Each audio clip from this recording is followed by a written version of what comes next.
Dmase, Vingan, and Donick, 1025 The Game. Willy, Donick, Derek Mason, Adam Vingan, and David Janes here with you. We hope you are having a wonderful start to your week.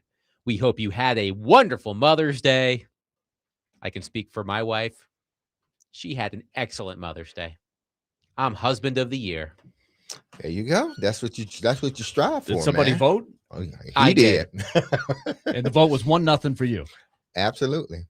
It'd have been terrible if it was the other way around. Could you imagine him just voting for? I didn't really do so well this year. I'm gonna vote for someone else. Eliza abstained. Mm-hmm. And Arlo abstained? I guess Arlo also abstained. Yeah. So it was just me voting. Yes, yeah. But no complaints from the wife.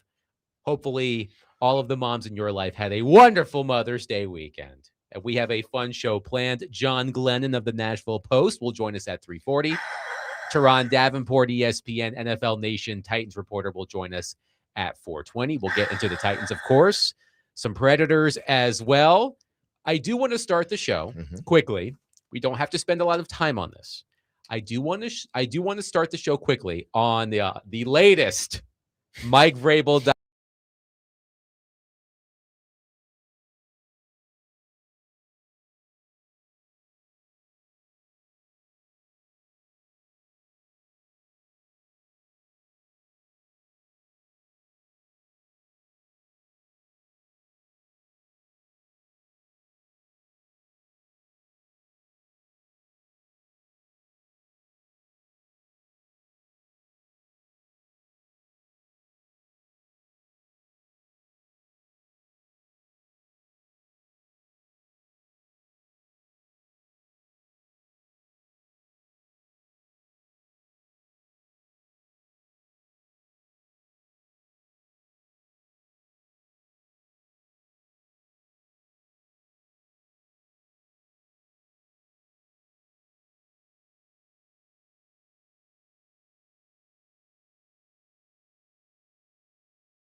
Dual sports over the weekend.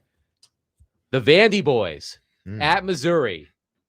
This Fog Saga, which I'm calling the Faga. Friday night, Willie, you tell me if I'm setting the scene correctly. Friday night, Vanderbilt's playing at Missouri. The fog is so dense that if you watch broadcast footage of the game, I'm surprised you can see anything. The fog is so dense at Missouri, you can barely see a thing. Vanderbilt is up 6-1 in the game. They blow it. The Commodores are down 7-6. And in the top of the ninth, Braden Holcomb comes up to bat. Runners on first and second. Launches one. He thinks it's gone. The umpires decide it's a ground rule double. So instead of Vanderbilt going up 2, it's a tie game. The game is suspended at 7-7. It concludes the following day. Missouri wins 8-7 in extras. But the data, the TrackMan data, clearly it's a home run. I believe it was like 379 feet or something like that. But the umpires decided it's a ground rule double. My question for Willy Donick, did the Vandy boys get hosed on Friday? Yeah, 100%. They got a raw deal on that. That is just a bad call. But look, it's the fog was really dense. I mean, you have to see the clip. Do you remember years ago, Derek? This happened once or Philadelphia. twice. That's right. The Yeah. Philadelphia, Chicago. Was it Chicago? yeah, the Eagles and the Bears at Soldier Field in the fog. Mm-hmm. It's happened once or twice since then, maybe in the regular season, but that playoff game, everybody remembers just for that reason. Like the cameras, you couldn't see the players No. from the regular cameras. They had to have a camera on the sideline just to have any clue what was happening in the game. They kept playing. And they didn't play much longer after this hit by Holcomb because, if the ball goes up in the air, there's no way any of the guys are going to see it. So why they were still playing at that point, I'm not sure, but they were. And, yeah, I think the thing that was frustrating for me is it appeared that one of the umpires ruled it a home run. Mm-hmm. It was ruled a home run on the field, and they overturned it. Based on what? That's what I don't understand, is there was a umpire that you could see on the field signaling home run, and they then overturned it to a double. So it's a bad call, no matter what and I think over the course of the night, special circumstances, you can't tell me that there's a precedent for a play like that. I don't see why you can't logically, over the course of the evening and the next morning, say, you know what? There's all this evidence that's pointing towards this is clearly a home run. So the TrackMan data had the ball traveling 379 feet, which would have indicated a home run to that part of the stadium. An SEC spokesperson told the Tennessean, quote, during the top of the ninth with runners on first and second base, the batter hit a ball to right center field that was difficult to locate due to poor visibility. Upon conferring as a crew, the umpires ruled that the play was a ground rule double, scoring the runner from second base. After video review, the call on the field was upheld as no video evidence was available to overturn the call due to low visibility. Well, I guess that's the debate, is why did they switch when one of the umpires signaled home run? Because it seems like they're falling back on the call on the field, which now you're telling me they had determined was a ground rule double? I just think this is a big blunder by the SEC in the umpires. That's like saying, well, since the wind was blowing really hard, we're not going to call that a home run, because if the wind wasn't blowing hard, then the ball wouldn't have went out of the park. Well, that's a part of the element. If you, in this situation, if you didn't take time out to stop the game prior to any of this, and you felt, okay, these guys can go on, you can't then determine, well, because it was too much fog, even though the chip in the computer tells you that it went further than what the actual guy would have been able to try to track the ball. It's telling you it went further, but you come back after discussing and say, no, it's not a home run. That is the most asinine thing that I've ever heard. It really is. It's like, isn't a situation like this one of those situations that either as the game is going on, you realize we need to stop the game? Because I'm sure that wasn't the only point where the ball was a little bit difficult to see. So because you couldn't see it, but you clearly know it went out of the stadium, you get together, huddle together, and y'all make the determination that, oh, it's a ground rule double and not a home run. That is the most, it's not like somebody reached over and grabbed the ball and then took it. We've seen that happen. Okay, that's a ground rule. But how the hell you going to declare a ground rule double when it says the ball went completely, basically out of the park? I mean, I'm looking at a screenshot of Braden Holcomb's at bat that led to the ground rule double. I can't even see Holcomb on the screen. This is a screenshot of the broadcast. You can't even see the batter. I can only imagine what it was like on the field. But this is what it looked like on TV. So I can only imagine what it looked like in person. Well, in person, it probably was a little bit clearer or lower to the ground. But obviously, when the ball gets up in the air, that's when camera shots like that shows you from the aerial view how dense it is. But on the field, it's probably not as dense. But even with that, if you know that, why don't you stop the game before that? You just don't take a blatant home run and you say, well, that's not a home run. Not because somebody touched the ball, nothing else, but the fog was too deep. Well, if it wasn't a home run, it would have landed right in the park. Yeah, I guess the only thing that could have happened, of course, they obviously didn't see it either way. It could have bounced over the fence and ended up over there. But I think the TrackMan is pretty accurate. And I agree with you that at that point, I don't know how the outfielders would have seen any fly ball. It could have been a pop fly right to the center fielder. And I'm guessing he would not have been able to see the ball in those conditions. So why they were still playing at that point, I'm not sure.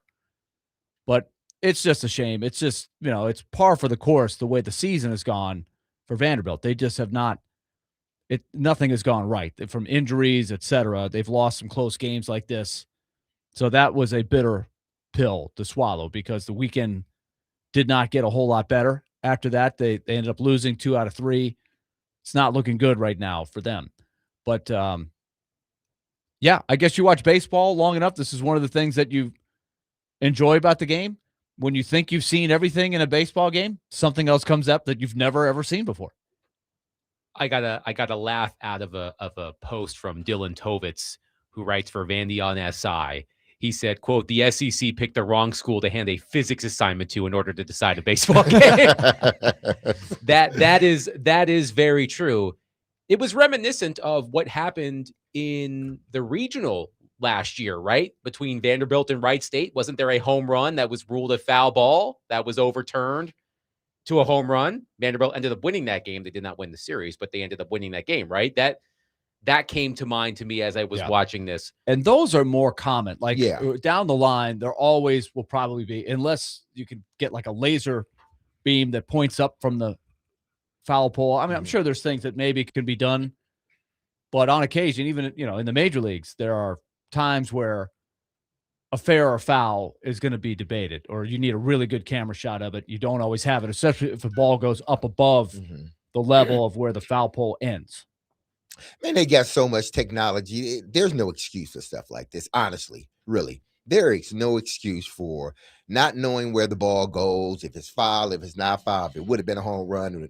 There's too much technology out there that can save you from situations like this. You track balls on any other situation, but you're not going to track the ball on this situation and take that for what it's worth. Vanderbilt now 29-24 on the season, 11-16 in SEC play after losing 2 of 3 at Missouri. The Vandy boys have one more series left against South Carolina at Hawkins Field, Thursday, Friday, and Saturday, and then the SEC tournament. So we'll see if Vanderbilt can bounce back, because it's been, what, Willie, 20 years, you said, since Vanderbilt did not qualify for the College World Series? 2005 was the last year that they did not make the tournament. So these next few games, this upcoming series against South Carolina and the SEC tournament, they're huge for the Vandy boys. 615-737-1025. I saw the conditions at Missouri, the fog so thick you couldn't even see the batter on the broadcast. And yet Vanderbilt hits a home run that should have probably been a home run that ends up being a ground rule double. And Missouri ends up winning the game in extras 8-7. 615-737-1025. We will take your thoughts on that. I believe we have a caller, Big O, who wants us to hear his thoughts on that. Thank you for calling. Go ahead. Yes, sir. Yes. I was watching that game, and in the top of the 8th and to the middle of the 8th, when Missouri was batting, that's when the fog came in. And they said that they talked to the coaches and they wanted to continue it. Now, listen, that's just announcers, but that couldn't be a coach's decision. The umpires had to see what was happening and stop that game after 8, and that Vanderbilt never should have been allowed to bat. And so that's my only problem. Why on earth did they continue that in such a terrible condition? It had to be stopped at the end of 8. They decided to play another 19 and later. That ends all this drama that you're talking about right now, but the right thing didn't happen. Thank you for taking my call. Y'all have a blessed day. You as well. Thank you. Appreciate it. If that is indeed, listen, they had opportunities to stop the game if they chose to. And once you tell me if you agree with this, Willie, once you go to the coaches and the coaches say, all right, we want to play, then everything is off the table. Like they know you can't. Yeah. Hey, if the coaches want to play, we're going to play. Then you can't go and say, well, that's not a home run. Well, the coaches said play. That's an interesting point. If that happened, then yeah, I guess you're understanding that a play like that is likely to happen.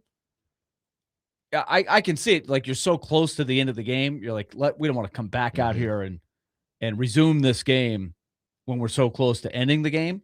But I don't know. It just from the TV angles, it's all you can go by from where we sit. It just didn't seem like you should be playing. Like, when you can't see the batter. Precisely. Like, I'm sure the batter could see the pitch. The pitcher could see the catcher and the hitter. But I would be concerned with anything hit up in the air. How in the world would anybody see? 615-737-1025. Coming up next, the NFL schedule will be released on Thursday. Once again, we know who the Titans are playing next season, but the order of opponents will be released on Thursday. But I do have another question about the Titans schedule. No, it's not about primetime games this time. It's about something else related to the Titans schedule. 615-737-1025. The 615 Open Golf Tournament might be sold out, but you can bid on all kinds of awesome experiences to directly support Folds of Honor at 615open.com/auction. Have an unforgettable time while supporting a great cause. That's 615open.com/auction.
Dmase, Vingan, and Donick, 1025. The Game, Willie Donick, Derek Mason, Adam Vingan here with you. James on our text line says, if I'm not mistaken, I think I heard that someone in the stands in the outfield got the ball that was hit by Vanderbilt on that play. I actually saw it was Joey Dwyer on SI.com spoke to a Vanderbilt fan who was at the game who said, quote, no doubt, I have the ball and took a pic of it at the park. I thought it was gone too. The bullpen said it cleared the fence, and TrackMan had it going 380, and the fence in that part of the park is 366. I found it at the foot of the indoor football facility out past the right field fence. There was a lot of evidence. I saw that the next morning, too. There was a lot of time to look at all these things in the league office and say, let's get this right. All right. So I'm just curious, the protocols. This is, I'm sure, not something that has been seen before. But the curious thing in that replay is how quickly the TrackMan data was up. It was up right away.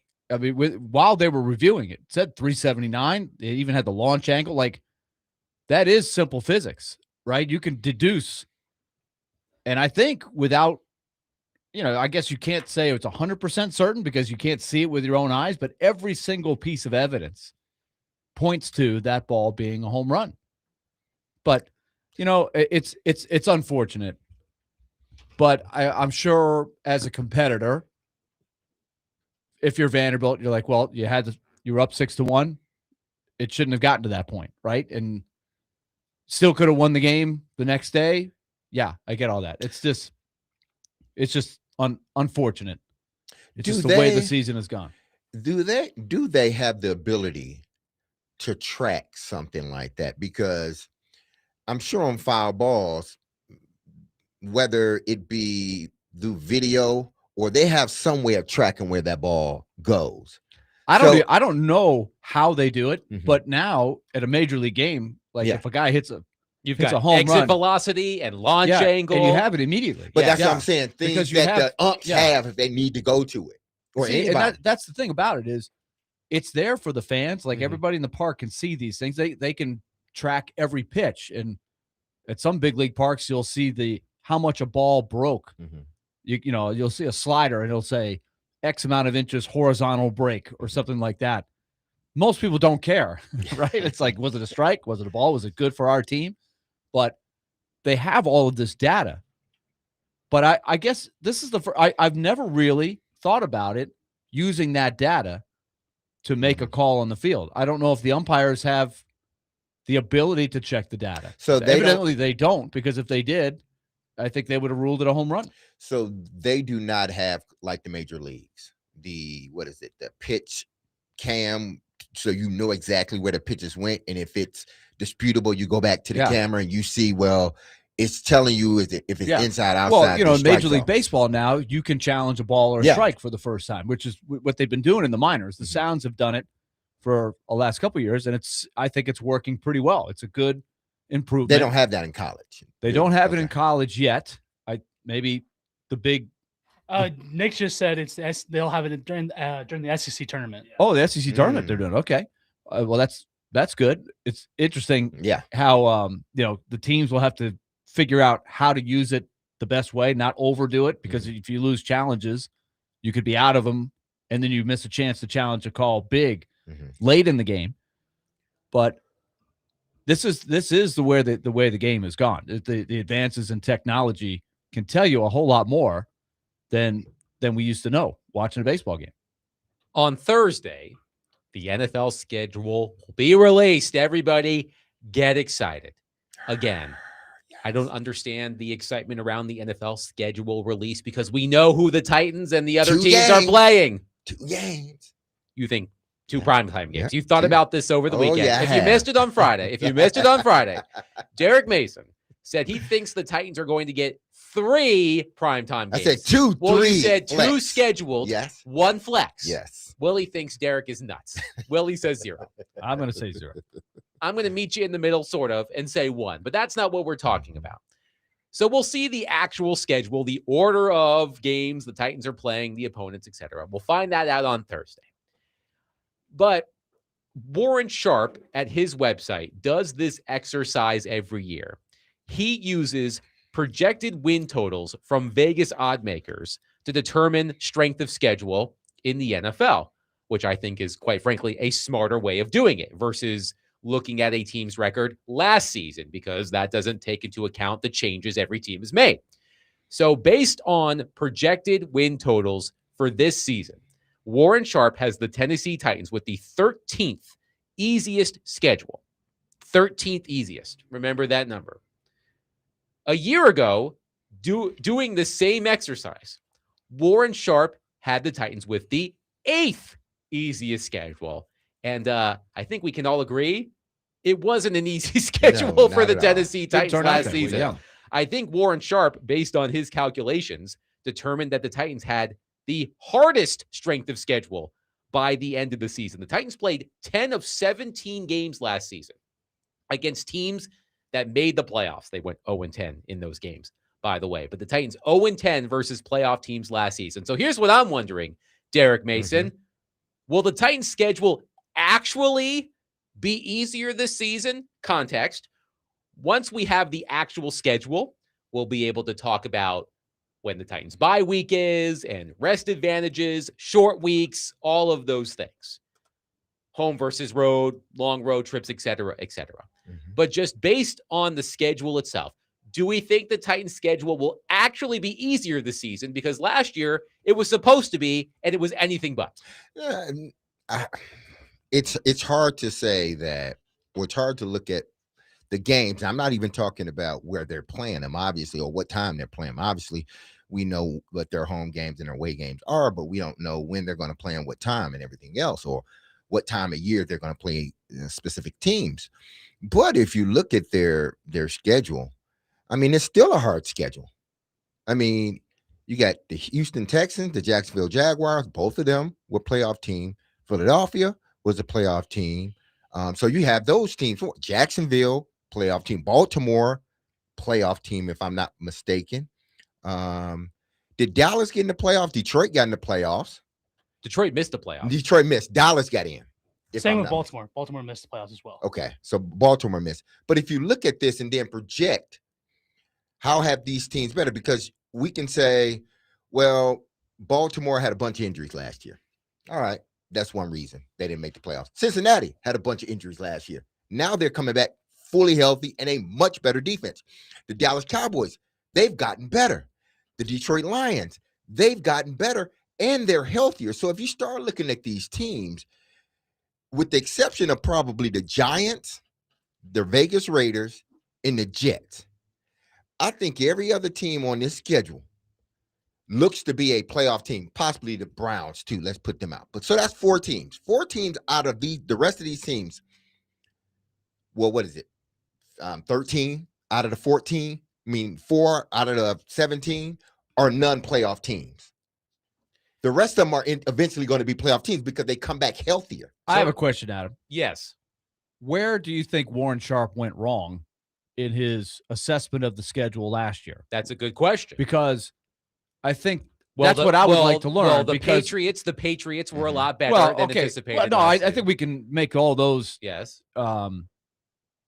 We can make all those observations sure. pretty easily. I'm just curious where, like, as he goes back and says, where did I go wrong? Maybe that's just the answer is it's so unpredictable to know in May or June, even with the assessment of the changes that the roster has made. So I don't know. There may not be an answer to the question of I think how a lot of easy it is the schedule. I think a lot of it is injuries. Like if you got your schedule in May and you're playing the Cincinnati Bengals, that game we're like, okay, you got to beat Joe Burrow. That's going to be tough. Well, of course, last year you may have played the Bengals without Joe Burrow. Exactly. That is 100% different. Or Kansas City out. Sure. And that's the Titans beat the Chiefs last year for one reason. If memory serves, the 3 teams that most exceeded their preseason win totals last season, the Titans played all 3 teams: New England, Seattle, and Jacksonville twice. So that probably has something to do with it. And a quick glance looking at their opponents this season, the teams that made the playoffs last year: Houston, Jacksonville, Philadelphia, Pittsburgh, And I think that's it. That's 4. Baltimore did not make the playoffs. Mm-mm. Cincinnati did not make the playoffs. Did Dallas make the playoffs? Dallas did not make the playoffs.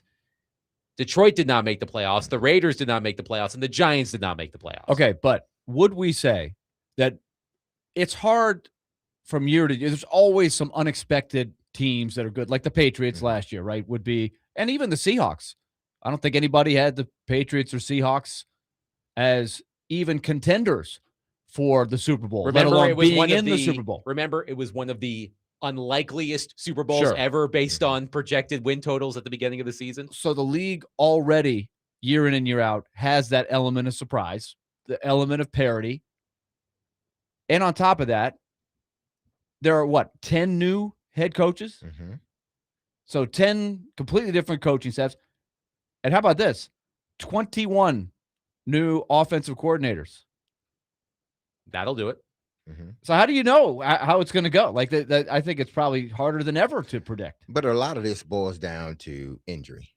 Well, that's another one that you cannot predict. Yeah, right? If you get into the season playing, the Kansas City Chiefs at the beginning of the season was different playing the Kansas City Chiefs toward the end of the season. Playing Cincinnati at the beginning of the season is different from playing Cincinnati at the end of the season. Baltimore is the same way. So honestly, a lot of this, because if you look at each team each year, you know what teams have gotten better and you know what teams haven't. But a lot of it boils down to, Kansas City's, their fortunes lie where? In their quarterback's hands. And if he comes back and he's healthy, everybody predicts they will be right back where they were 2 seasons ago in the playoffs. You figure and I know a lot of this is but Lamar Jackson stays healthy more so toward the end of the season than anything, then everybody predicts the Baltimore Ravens in the playoffs, along with Cincinnati Bengals in the playoffs. So we can say right now, they got the 11th easiest schedule. But then once you get into the season, you start coming down to playing these games. It's like, man, the quarterback's still the quarterback, and they're playing much better. So that easy schedule, as we saw last year, quickly becomes a hard schedule once you get into the season.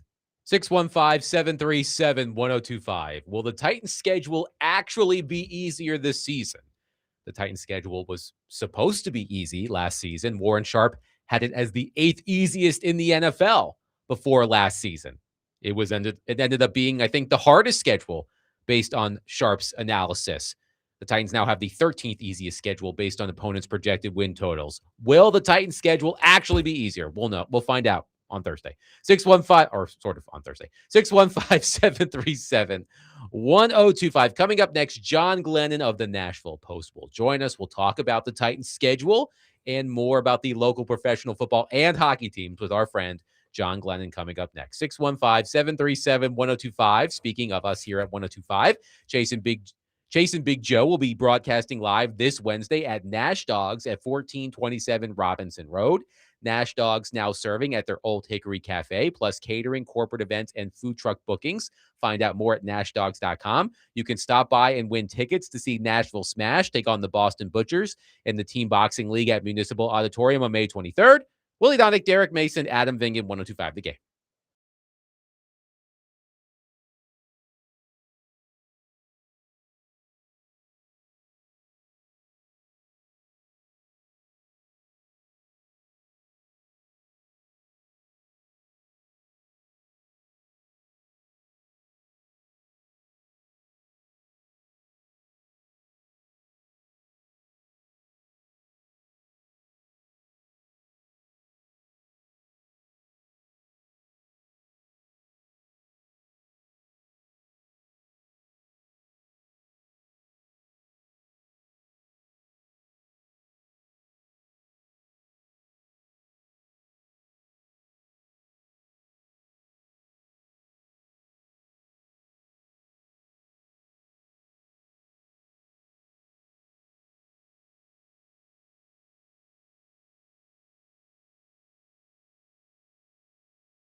Dmase, Vingan, and Donick 1025 The Game. Willie Donick, Derek Mason, Adam Vingan here with you. Later, I'll explain the theme of the playlist today. But let's go to our phone line, driven by WilsonCountyHyundai.com, and welcome in our friend John Glennon of the Nashville Post. Hi, John. How are you? I am doing well. How are you guys? We are doing well. So, John, as you know, get excited. On Thursday, we will find out the Titans' schedule. Derek Mason, the very same, the one sitting to my right, thinks the Titans are going to get 2 scheduled primetime games. 2 questions. Wow. 1, is Derek nuts? And 2, do you think the Titans have any chance of ending up on primetime at least once this season? I have a feeling, unfortunately, that the Titans will get 2 less than Derek is predicting right now. Would be my guess. That would be 0, FYI. If they give Vegas a Derek, I game, think you're only 2 off. I think that's. John, come on.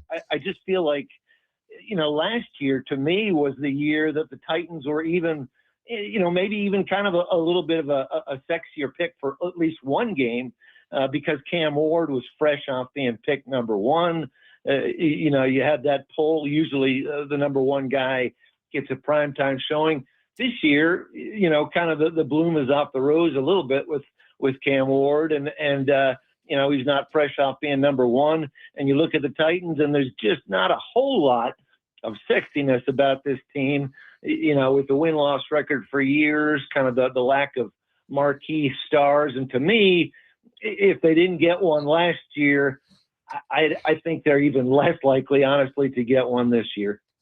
John, before you came on, we were discussing another element of the Titans schedule. Last season, the Titans were supposed to have an easy schedule. It ended up being the hardest schedule by some metrics. 10 games against playoff teams, a lot of really tough defenses that Cam Ward had to face in his first year. And we'll know more once we see the order of games. But will the Titans schedule actually be easier this season, you think?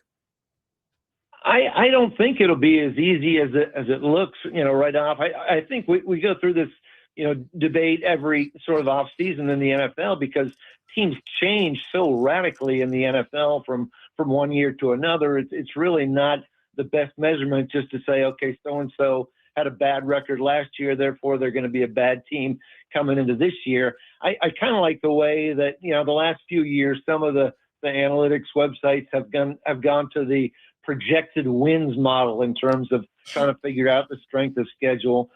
And if you do that with the Titans this year, well, all of a sudden they go from, the 8th easiest schedule using the old formula to the 13th hardest using more of the new formula. And I lean towards more of that. Honestly, it's at least an attempt to factor into all the things that go on to an NFL team during the offseason and how much different they are from the way they finished last year. Now, come on, John. Not even one game, man, and you don't think?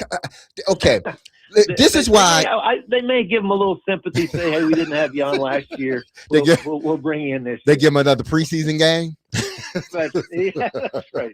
Throw them a Thursday night. Exactly. Come on, why not? No, but if you're looking at it, and I'm not saying that you're not, but I'm trying to, fast forward this thing because obviously the Titans are in line to potentially get a Super Bowl here, and we know it's going more than likely it will happen than not. They just hadn't, put it out there just yet. But if you're the NFL and you have a team with a young quarterback that you have seen has developed, because we're always talking about developing these young quarterbacks. And if you're the NFL, in the next 4 or 5 years, there's going to be a Super Bowl there in Nashville. They got a young quarterback. They went out and got a young wide receiver, and they're looking at this team and what they added. I would almost think that the NFL would want to put them on now. I'd say at least 2, but at least 1 game on prime time outside of a Thursday night game. I mean, that's certainly a fair argument. There's no doubt about that. I think, if the Titans, if the Arizona Cardinals don't pick Jeremiah Love and he's there and the Titans pick him at number 4, I think that marquee value lands you at least 1 primetime game right there. I'm not sure that Carnell Tate has quite the marquee value that Jeremiah Love does. And I also think, I agree with you that certainly, Nashville is going to be getting a Super Bowl at some point. But, when are they going to open that new stadium? It's not going to be in 2026. Mm-hmm. It's going to be in 2027. So you may lean more towards, a primetime game there, hoping that you get a better team as well.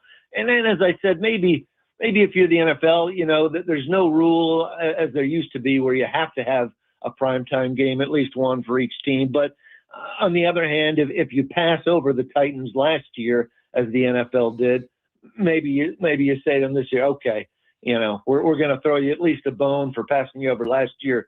That way we'll give you at least one game. So maybe you'll be only one game off, Derek. Okay, with that being said, do you think the NFL should go back to, and I get it on why they probably more than likely chose not to do it because of ratings, but hey, listen, the money's in the bag now. The NFL has the money. People are going to watch no matter what. But you think they should go back to every team having at least one primetime game? I think it would be better for the sport to continue to, even if your team is bad that 1 year or 2 years, they at least get an opportunity to be on television because you're promoting your sport. I think it would be great for individual fan bases. I mean, obviously Nashville, wants to see, the Titans play a primetime game or two. I get that. You want to feel a little sense of pride. You want to feel that you're being looked at around the league. On the other hand, there's probably 31 markets or so that say, I'd rather not see the Tennessee Titans on primetime next year. So I get that also. Honestly, there have been, I can think of in past years when they did have that rule in place. I think we can all remember some clunkers when both the Titans and Jaguars were very bad teams, and it seemed like you had to give them that Thursday night game one time a year. So I don't know. Yeah, I think it's good for individual fan bases, but does that get outweighed by the larger mass of fan bases that say, I'd rather not. I'd rather see contenders play in prime time every single time. Now, we talk about hard divisions within this NFL, and we can go to AFC North, things like that, or something, or the NFC. But the way that I'm looking at it now, the AFC South, can this potentially be one of those up for grabs? Not because everyone is bad, because everyone is good. Could be. I think obviously the Titans are going to have to take a significant step forward, from where they were last year. And maybe you get that natural bump at the quarterback position that we've seen a lot of quarterbacks take in the second year. Indianapolis, maybe if they have Daniel Jones for a full season, all of a sudden they're a much better team. They were certainly very good with him when he was a quarterback. And we know Jacksonville was a good team last year. I think Liam Cohen has turned out to be a really good coach, at least for 1 year.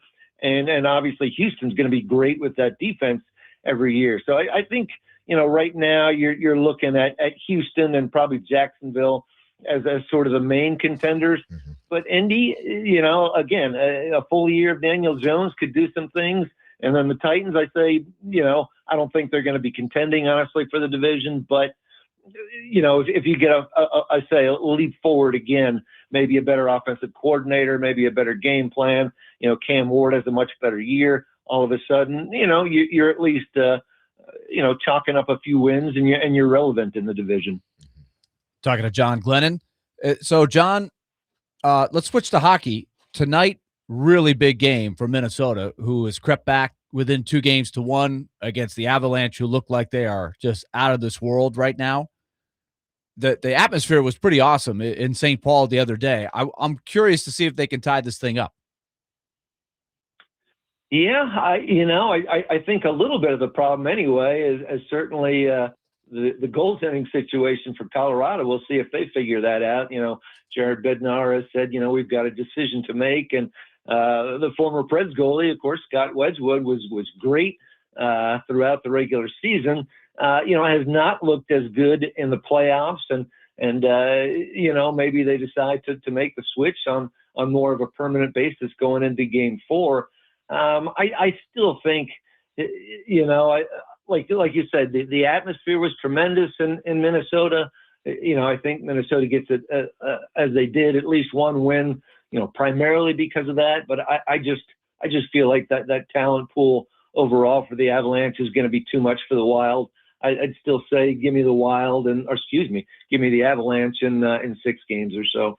Yeah, they're gonna need Kaprizov and Quinn Hughes to play out of their mind, kind of like they did the other night. John, you brought up something, though, that I think is something to watch in the playoffs going forward. You have a lot of teams now that during the course of the regular season, they split the duties. Wedgwood and Mackenzie Blackwood is a good example for Colorado, even Minnesota with their 2 goalies. And there's other teams that did the same thing. But the tradition says basically you ride the same guy as long as he's playing well. But I'm curious how that gets challenged or continues to get challenged when you have a 2-month run to the Stanley Cup and you're asking somebody to do something they haven't done all year. So it doesn't surprise me at all that Wedgwood sort of hit a wall there. Yeah, I agree with you, and I think that that pattern is a little bit less, maybe in the last couple of years in terms of, okay, we've got to pick our number one and go with them. I think we've seen a little bit less of that in the playoffs in the last couple of years, and yeah, it only makes sense. I can't remember exactly how many games Scott Wedgwood played. What was it? Probably 50 or something like that, or maybe not even that much during the regular season. But yeah, he's not used to going in there every other night at this point. So, he's going to struggle a little bit. And I think it only makes sense to me that idea that you stick with one no matter what, is one of those old school kind of things that's generally, starting to fade away a little bit as we've seen a lot of things in the NHL in the last few years. So, I really wouldn't be surprised if we see some more switches coming up. John Glennon of the Nashville Post has been our guest on Dmase, Vingan, and Donick. Nobody knows about all of the sports in Nashville, Tennessee better than our friend John Glennon. John, as always, a pleasure. We'll catch up soon. Enjoy it, guys. Thank you. 615-737-1025. Always glad to hear from Glennon. By the way, as I mentioned, I'm in charge of the playlist today. Okay. I was feeling nostalgic earlier, so I was listening to songs that EA Sports featured on Madden like 20 years ago. So earlier I played Andrew WK. That was AFI coming back from break. There will be more. Okay. But I put myself in my 13-year-old headspace, which was a strange headspace. 13-year-old Adam. I'm not sure I really want to go back there, but there was some good music. So that's the playlist today. Old EA tracks from Madden games from 2002, 2003. 615-737-1025. Coming up next, let's switch gears briefly to the Nashville Predators, because last week we had Jeff Marek from Daily Faceoff on the show, and he said that he believes that the Predators GM job is Tom Fitzgerald's position to lose. So let's look at Tom Fitzgerald's resume. Forget about the first captain in franchise history thing. Put that to the side. I looked at Tom Fitzgerald's resume, and I will share my findings coming up next. 615-737-1025. We are broadcasting from the Busy Bee Plumbing, Heating, and Air Conditioning Game Nashville Studios, home of the $99 yearly Beehive membership, where the buzz is always about great service.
Dmase, Vingan, and Donick, 102.5 The Game. Willie Donick, Derek Mason, Adam Vingan, and David Janes here with you. Turron Davenport, ESPN NFL Nation Titans reporter, will join us in about 20 minutes. We'll get back into the Titans. But first, I have a thought on the local professional hockey team. So, as you all know, the Predators still have a general manager. It's Barry Trotz, but he's retiring.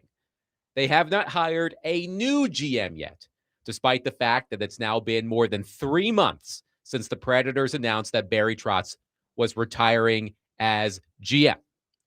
So I feel like a lot of us have been operating under the assumption that Tom Fitzgerald is going to be a member of this front office, whether as the GM or as the president of hockey operations. And I asked our guest from last week, Jeff Marek of Daily Faceoff, about that sense of inevitability, that Fitzgerald is going to be a part of this front office in some capacity. Here's what Jeff said last week. I mean, I'm hearing all the same thing that everyone's hearing, and that Tom Fitzgerald is, I don't know if preferred candidate is too strong, but that's certainly the way that it seems. I think that there's a healthy dose of Bill Scott, who I really do admire. Bill's been with the Edmonton Oilers now. I think it goes back to Craig McTavish. So that'd be 4 general managers. Cap wizard, hardworking guy, Michigan State, the whole deal.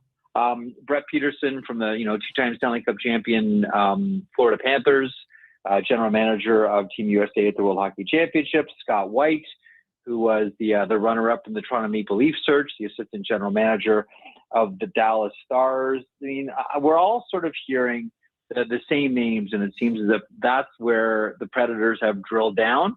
But I think we're all on the same page here, guys. It seems as if he wants it and they can come to a deal, I'm going to guess that this is Tom Fitzgerald's position to lose. All right, that last part. He believes it's Tom Fitzgerald's position to lose. If he wants it. If he wants Which it. I would assume he wants it. I would assume as well that he wants it. So if he wants it, according to Jeff Marek, it's Tom Fitzgerald's position to lose. But do you think, like, in hearing him explain all that, it surprised me that he would go that strong. And Jeff Marek is connected. He knows a lot of people. He is an excellent reporter. But that surprised me a little bit. That he went out on a limb like that. It's his to lose. Yeah, just only because we've been watching this for a couple weeks, and every day, if it's his to lose and he wants it, why haven't they named it? But we have speculated. The question.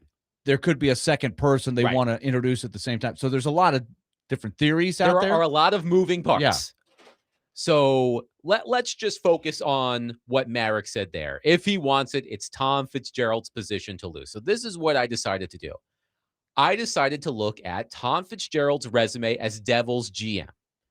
We're putting aside the fact that he was the first captain in franchise history. As Willie points out, it's been how long? 24 years. It's been 24 years since Tom Fitzgerald has been a part of the Predators organization in any capacity. So we're going to put that off to the side. It's hard for some of us, myself included, to put it off to the side. But we're going to put it off to the side. And we're just going to look at his resume as Devils GM. And you tell me if this is a resume that screams, this should be his position to lose. He was Devils GM for parts of 7 seasons, from the 2019-2020 season through the end of this season. So parts of 7 seasons. He had a record of 230, 212, and 44. That's a points percentage of .519. In those parts of 7 seasons, the Devils made the playoffs twice. In 2023 and 2025, they won 1 playoff series in 2023. Tom Fitzgerald made 7 first-round draft picks as Devils GM. Sidebar, I understand that Fitzgerald and all GMs have scouting staffs that help with this process. So this is not all on Tom Fitzgerald, but he's the one making the pick. The GMs tend to wear it.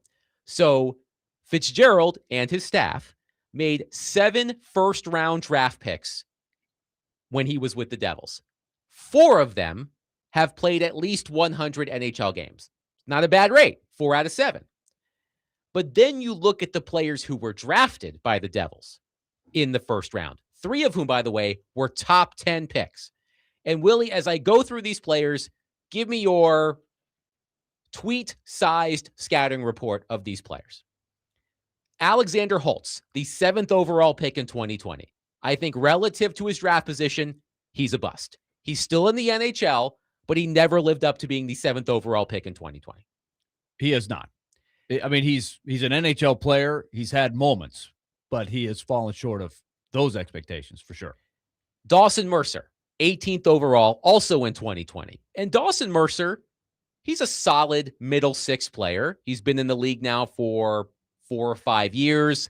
He's averaged 42 points per 82 games in his career. He's fine. Oh, he's better than fine. He's a good player. Okay. That's a good pick. For 18th, compared to Phil Tomasino or other people, I mean, he's quite a bit better than that. He hasn't missed a game in his NHL career. I will give him that. It's a solid pick. He's had a 20. He had a 56-point season in 2022, 2023. Yeah, he's had 27 goals, 20 goals, 19 goals, 20 goals. I mean, those don't grow on trees. He's good. That's a good pick. Okay. 18th overall? 18th overall in I mean, if he 2020. were 8th, maybe we could discuss, but that's a very solid pick relative to that placement. Would you agree? 18th? Come on now. Come on. You're making a 27 solid argument. Goals per game, per season. 17, 27, 20, 19, 20. That's a good solid pick at 18. Okay, we'll land on solid. Okay, we'll land on solid. I would add rock solid. Okay.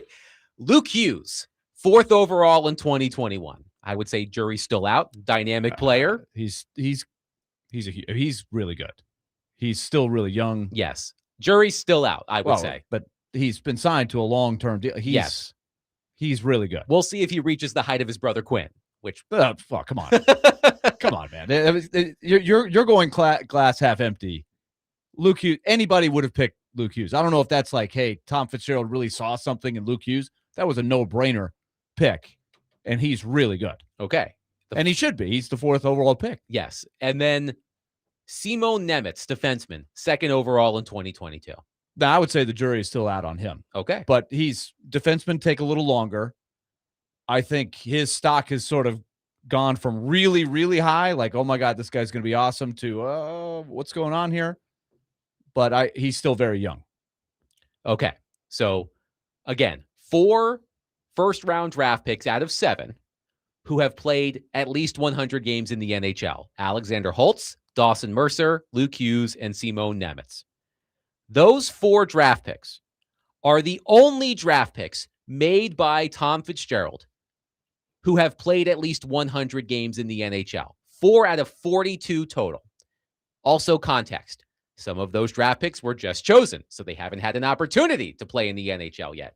But Tom Fitzgerald, under his watch, the New Jersey Devils have not gotten at least 100 games out of a player drafted outside the first round. 4 out of 42 total draft picks with 100-plus NHL games. For more context. You should have more than that.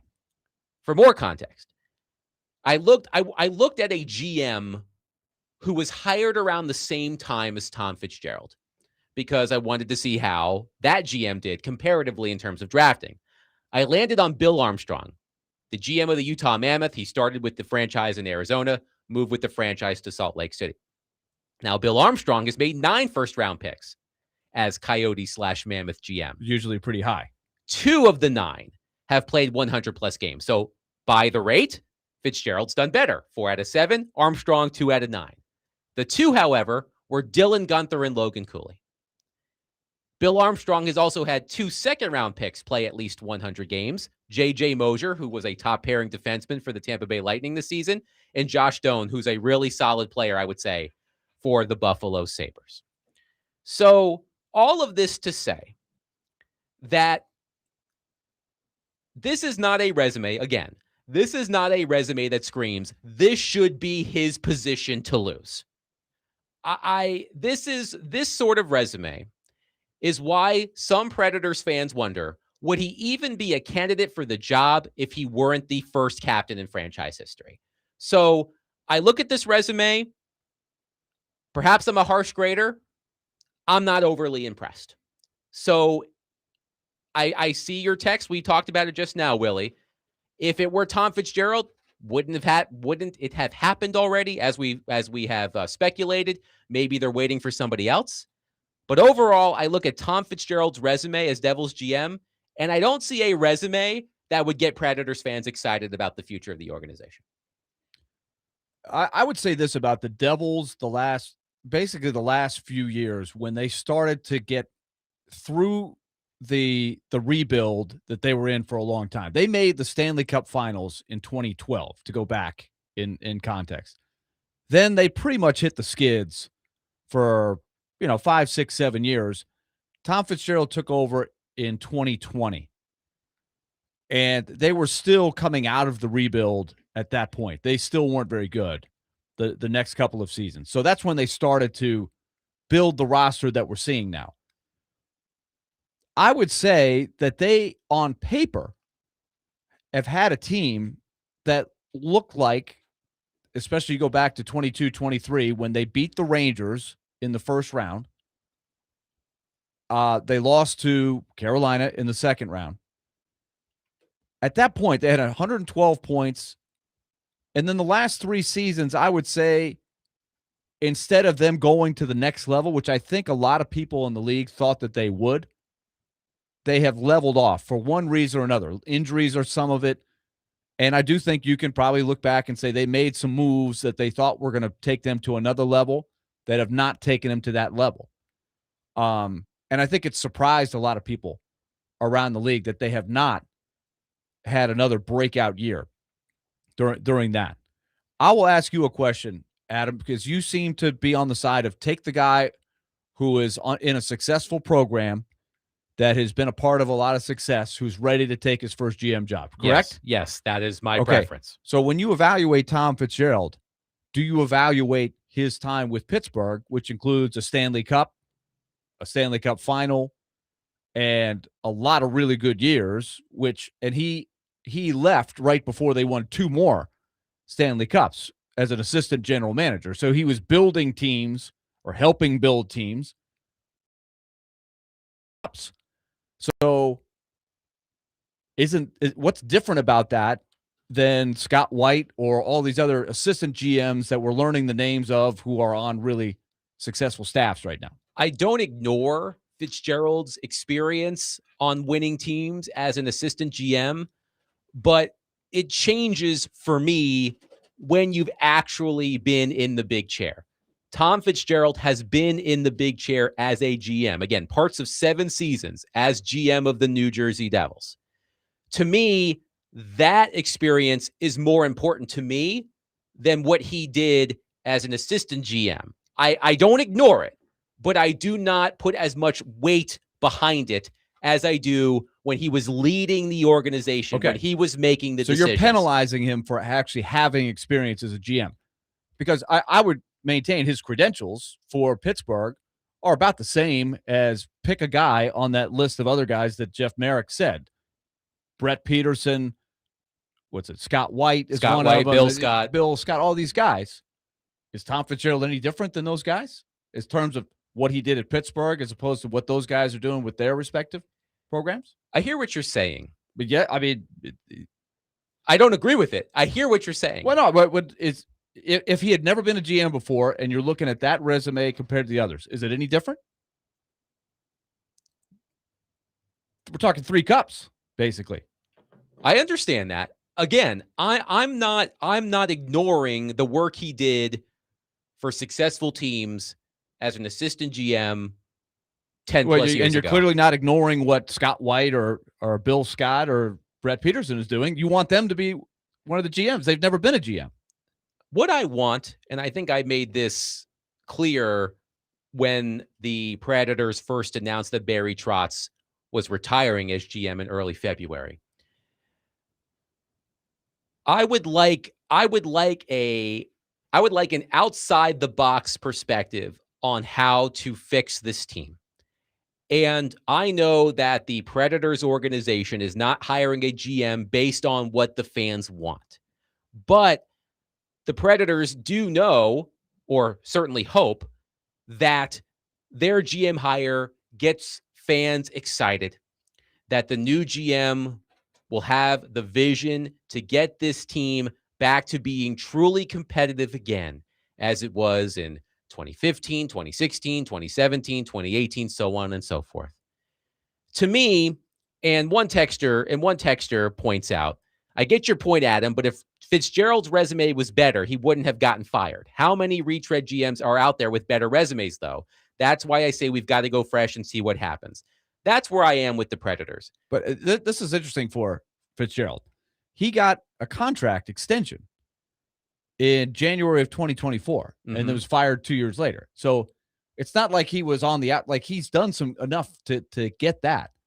When you say get the fans excited, and look, I'm playing devil's advocate a little bit here, because I'm not on these airwaves saying I think they should hire Tom Fitzgerald. I would be fine if they hired any of these guys. They've had plenty of time to vet all these guys. They'll make the decision they think is the best.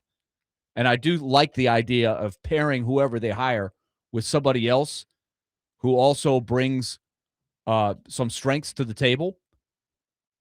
But I'm just pointing out that when you say somebody needs, you want to be excited about the next guy they hire. Well, how would you be excited about these Brett Peterson, Bill White? Because there's the element of unknown. That's get you excited? That would make you more confident than a guy that was a captain. If you're asking me personally, I would rather take a shot at this stage of the Predators franchise. I would rather take a shot on a relative unknown who comes from a successful organization. You want Rocky Balboa? Sure, if he's qualified. To me, my point is this. If Tom Fitzgerald is part of the front office and he's not the key decision maker, I can understand pairing him with one of these assistant GMs. And Tom Fitzgerald is a sounding board. I mean, I don't love the idea, but it's better than him being the chief decision maker. Okay. You also do not consider his past with Team USA, his USA Hockey, assistant general manager for the gold medal winning team. You don't bring that to the table. These are all things that are important. But to me, you don't bring them up, though. Like this is part of the resume. But to me, you're only focusing on his time as the GM for because that's what a lot of people know him for. That was his opportunity over parts of 7 seasons to lead an organization. He was in charge of hockey operations. He was in charge of helping draft and signings and trades. And as I said, he had a .519 points percentage. It's not great. They went to the playoffs 2 times in 7 years. Not great. They won 1 playoff series. Not great. He handed out so many no move and no trade clauses, they could not pull off a trade for Quinn Hughes. That was supposed to be a slam dunk. Quinn Hughes. And look what Quinn Hughes is doing for the Minnesota Wild. Tom Fitzgerald put the Devils in that bind with all of the contracts he signed with no move and no trade clauses. The one big swing he took was trading for Timo Meier in 2023, and it hasn't worked out. I mean, I'm not blaming Fitzgerald for that because I thought Timo Meier would be a good fit for them. It just hasn't worked out. But to me, again, I don't see a resume that screams this should be his position to lose if he wants the job. I think that, as I've said, I think Tom Fitzgerald... And we don't know that that's the case. We don't know that he's been offered the job. Do we? We do not know that. We're just going off of what Jeff Marek said. And as you mentioned, Jeff Marek, very well connected, very well regarded. He doesn't just throw things out there to throw things out there. So to me, I look at a mediocre resume, and I don't see mediocre resume. His resume would be equal to any of these other guys if you took away his time with the Devils. Well, it's hard to take away his time as the GM of the Devils. But he has experience as a GM. I think that is valuable to make you a better that improves your candidacy, I think. 615-737-1025. Let's continue this after Turron Davenport. Turron Davenport is coming up next. 615-737-1025. Here's the question. We'll get back to it after Turron. Tom Fitzgerald's resume, I just laid it out for you as best I could. His Devils GM resume. Should this be his position to lose, as Jeff Marek speculated on our program last week? 615-737-1025. Turron Davenport coming up next. Willy Donick, Derek Mason, Adam Vingan, 1025 The Game.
Dmase, Vingan, and Donick, 102.5 The Game. Willie Donick, Derek Mason, Adam Vingan here with you. Let's go to our phone line, driven by Wilson County Hyundai.com, and welcome in our friend Turron Davenport, ESPN NFL Nation Titans reporter, who's presented by Bart Durham Injury Law. Hi, TD. How are you? Hey, good afternoon. How are you guys? We're doing well. So, Turron, I was going down a statistical rabbit hole yesterday, and as you might imagine, when you're looking for Titan stats, you have to look at the bottom of the page. And there was one stat that really jumped out to me last season. Opponents had a red zone touchdown rate of 65.5% against the Titans last season, which as you can imagine, one of the worst marks in the league.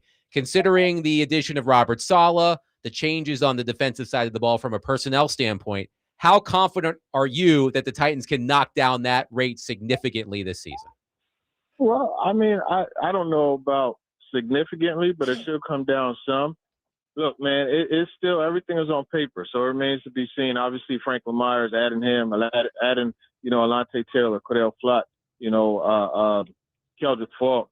A lot of these additions, Anthony Hill Jr. will help, but it remains to be seen. I would imagine they should be able to get that number down because the offense is going to be a little more efficient and not turning the ball over in the opponent's red zone and giving them opportunities, easy ones to score. Now, TD, the Titans have revamped their secondary, and they brought in some guys, rookie free agents. And one guy that I want you to, tell me a little bit about is Bishop Fitzgerald out of USC. It seemed like last year he had a good season.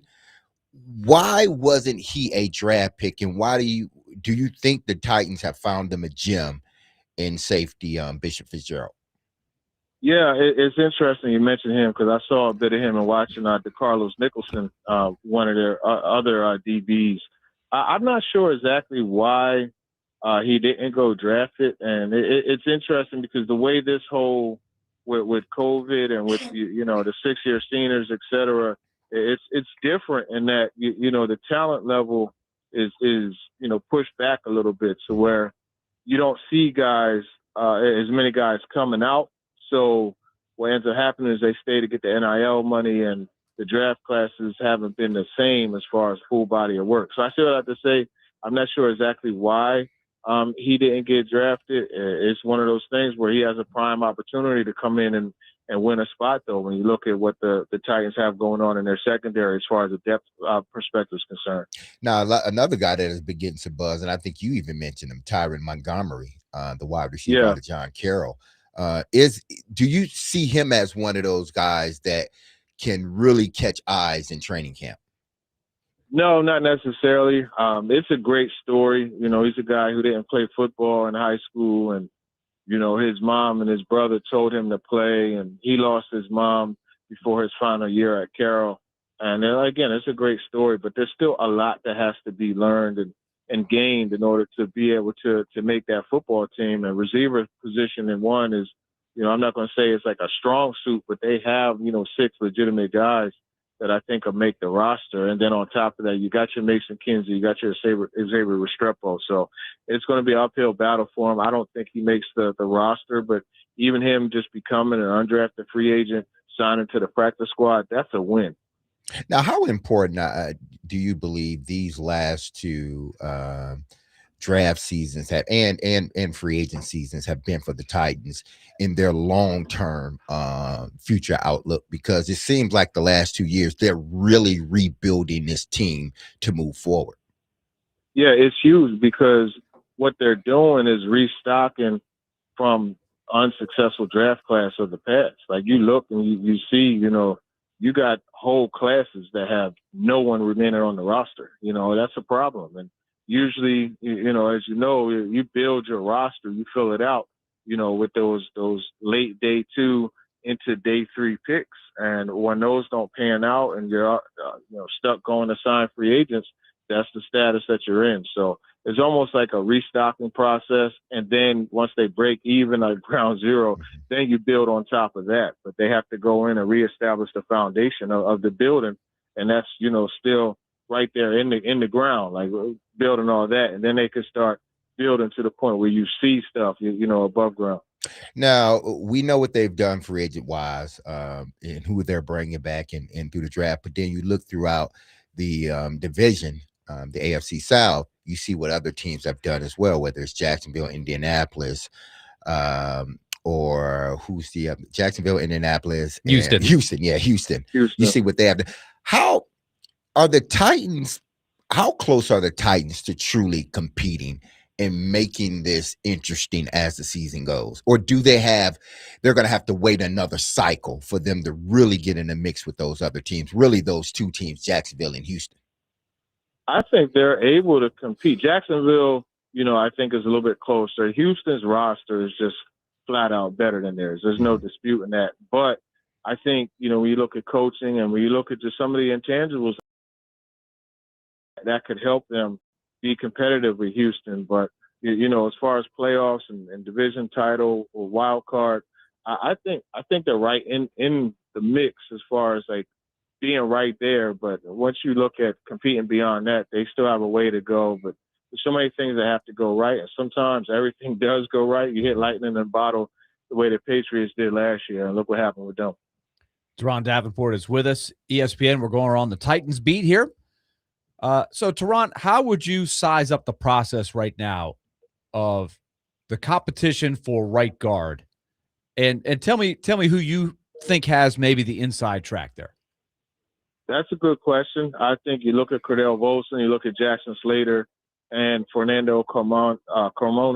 Those are the three. And I think right now Jackson Slater has the inside track, but they continue to mention Volson, and the veteran that he is when they talk about that position. But, just like the roster, starting to have to reestablish a foundation, he has to do that. It's been over a season since he's played football. So you got to get back in and get all that going before you could even start doing anything even more effective. So Jackson Slater, he ended the year on a positive note in that Jaguars game. And I think he's a guy that, offers versatility. And to me, he would have the inside track. But we'll see what happens when they start rolling these teams out, next week when we start to see OTAs. We had a pretty good debate last hour about how you tried to gauge strength of schedule. And we don't have the flow of the games yet with the bye weeks and things like that. And, of course, some of it will always be unpredictable, but that doesn't ever stop us, Turron, from having fun trying to figure out if the schedule is going to be easier or tougher. Last year, it ended up being a lot tougher than it looked back in the spring. So how do you try to gauge it? Yeah, I don't really place a whole lot of credence in it. I know right now, I believe they're 8th in strength of schedule. I just feel like this, man, you got to play who's in front of you and don't really get concerned about that. So I don't really gauge it at all. I mean, obviously, if you're a first-place team, you're playing the first-place teams in other divisions, and that has a little bit of a difference. But, I mean, I don't put too much stock in strength of schedule. Yeah, so it is hard to gauge. Now, let's get to Dmase's question. Dmase has gone out on a limb, TD. A real limb, Turron. Yeah, A real one. It's a I pretty, may be by myself. I think he's by himself. He thinks that they're going to get multiple chances to play in the primetime games, either Thursday night, Sunday night, Monday night. What is your gauge on that? I think they'll get a Thursday night game, but, we'll see beyond that. I think they'll get one. Just okay. I also said one, so now I feel smarter. Yeah, he's a marketable player. Robert Saleh. You know what? Don't be surprised if they try to capitalize off that Saleh relationship there with Jacksonville's coach, and if they try to, make that into something a Thursday night game, like the good old days. But listen, if Mendoza ends up being the starter, why wouldn't the NFL want to throw an extra? The 2 first picks overall, 25 and 26 going against one another. So that's an extra game right there, man. Come on, Willie. TD, come on. It's marketable. But remember, this is a league, where they saw this team go 3-14 the last 2 years and have a whole bunch of stinkers. So, yeah. I'm trying to get at least 2, man. That's how I'm feeling. You said 2 and then 1 flexed. So yeah, Turron, he actually said 3. Yeah. Wow, that's a lot, man. All right, man. They've had that many in the last 3 years, so we'll see. When was the Titans' last primetime game? Was it one of those Monday Night Football doubleheaders that don't exist anymore? If I'm not mistaken, it was. I honestly can't remember. I know last year they didn't have one. The year before, yeah, I would say it was probably one of those Monday night ones, and it was the early of those two. Hey, TD, quickly before we get you out of here, a question I did want to ask about Coach Faso and his unit. Can you see this unit getting better than what they were last year? Meaning, DK takes another step. Some of these other guys that were critical in their special teams and their depth, because if you look at a good special teams, that tells you, to me at least, that shows the sign of some depth that you have. Yeah, I think they can take another step, and it goes back to what we were saying about filling the roster and getting additional guys, so that is important. And Fossil is such a good coach, and you look at the way they added some of the people to the personnel. I mean, some guys, like you look at Tony Adams, you look at, Bryce Oliver, like these are guys that are more likely going to get a roster spot based upon their special teams contribution, in addition to what they bring to the overall roster. So I said I have to say, I mean, when you got the best special teams coach in the league, there's going to be a focus on it, and, they'll be fine that way. They'll continue to excel. Turron Davenport, ESPN NFL Nation Titans reporter, has been our guest on Dmase. Vingan and Donnie. He joins us every Monday, and he's presented by Bart Durham Injury Law. Turron, as always, a pleasure. We'll catch up next week. All right, for sure. Appreciate you guys. You know what it is. Let's go Mets. Keep the faith. Keep the faith. Keep hope alive. Can't score any runs. All right. All right, TD. Talk to you next week. One texter says, again, Derek, the Titans aren't even on TV, period, in parts of their home state. I know. Stop. Okay. Derek, you're out on the limb That was now. last year's team. You are out on the limb. That was last year's team, people. We can't be living in the past. Come on. That's last year. This is the thinnest possible limb, and there's no way back. The only way to go is down. We'll find out on Thursday. One texter says, against Miami, I think, when they had that ridiculous comeback late. Again, the one way the Titans would get on primetime would be in those Monday Night Football double headers that would run concurrently. They would overlap on different channels. And the Titans were always the worst of the two matchups. So now that those don't exist anymore, if I'm not mistaken, that may be the Titans' only avenue for a primetime game. But again, we'll find out on Thursday. 615-737-1025. All right. Coming up next, let's revisit our Predators conversation at the top of the hour. We heard from our friend Jeff Marek last week that he believes that the Predators GM job is Tom Fitzgerald's position to lose. I laid out his resume. Y'all had some thoughts. We'll get to them next. 615-737-1025. Boxing fans, 1025 The Game and Team Boxing League have your chance to win tickets to see Nashville Smash take on the Boston Butchers at Municipal Auditorium on Saturday, May 23rd. 16 rounds and 16 fighters each go at it for 1 round of nonstop action. Text the keyword FIGHT, F-I-G-H-T, to the game text line right now at 615-737-1025 to enter for your chance to win.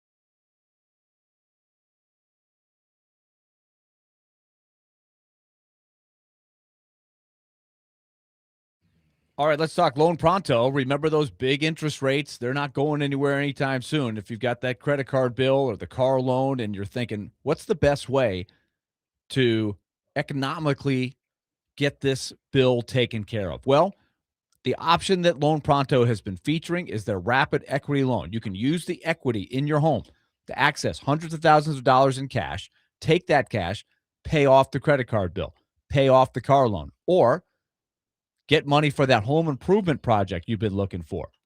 One client got $100,000 approved and saved over $1,500 a month in net. With Loan Pronto, you can do it all from your phone. All you got to do is give them a call, 615-499-5780, or visit loanpronto.com. That's 615-499-5780, or visit loanpronto.com. Go to loanpronto.com and see how much you can get in about 60 seconds. No hard credit pull up front, no appraisal, no long drawn-out bank process. Try Loan Pronto. Equal housing lender, NMLS 166-1781, NMLSconsumeraccess.org.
Dmase, Vingen, and Donick, 1025 The Game.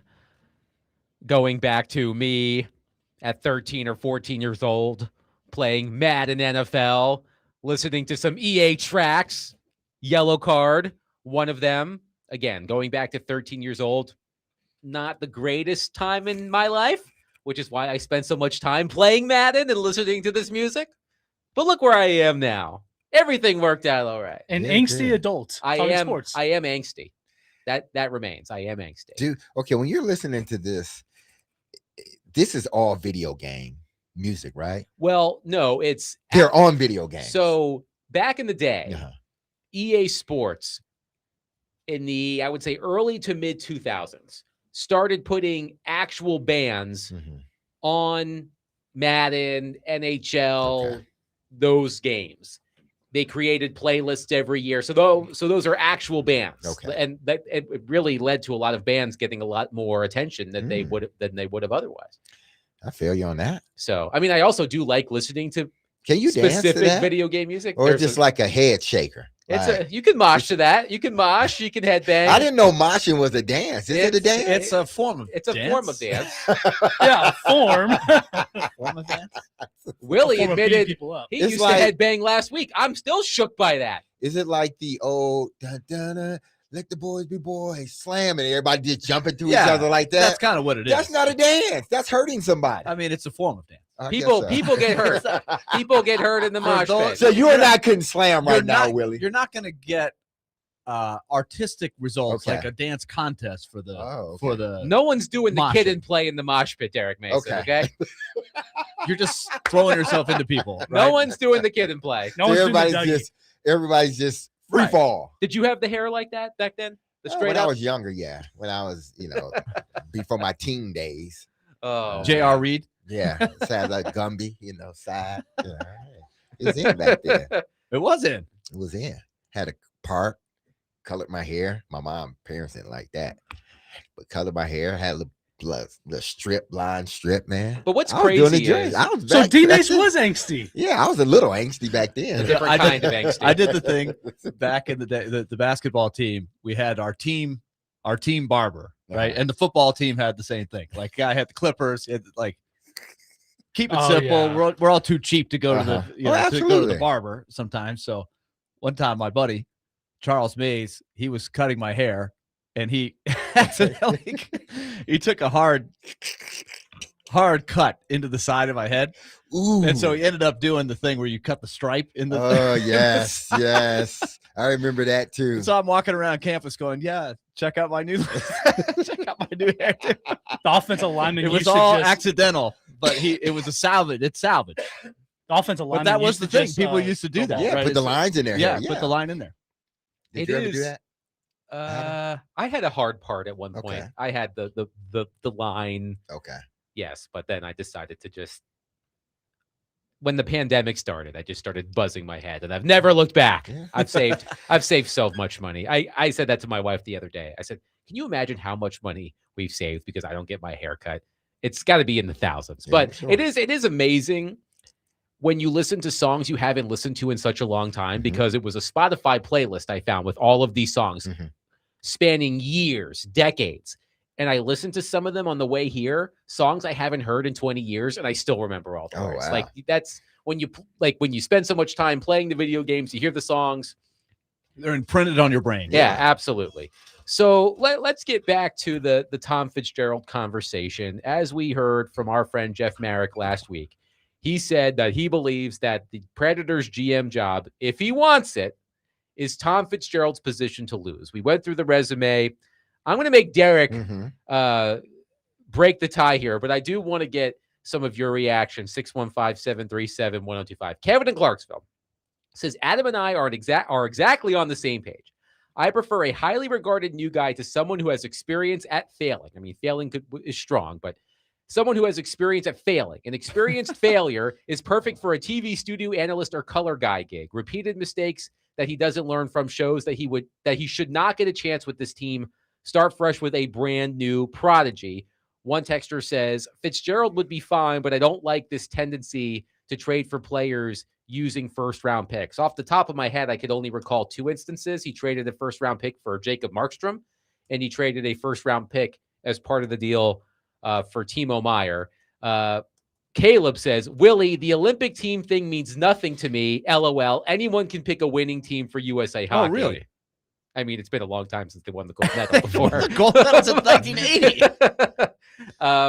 One texter says, we know what Fitzgerald is as a GM, a guy who has made some bad moves who put the Devils on the wrong track. One of these AGMs could be the next guy who could lead you for another decade. I just think that whole thing in a nutshell is fascinating to me, because by definition, if you believe that, and a lot of people do, obviously, then you would never take a guy who has previous GM experience, because every person who has been a GM that doesn't have a job has failed on some level because they don't have a job right now.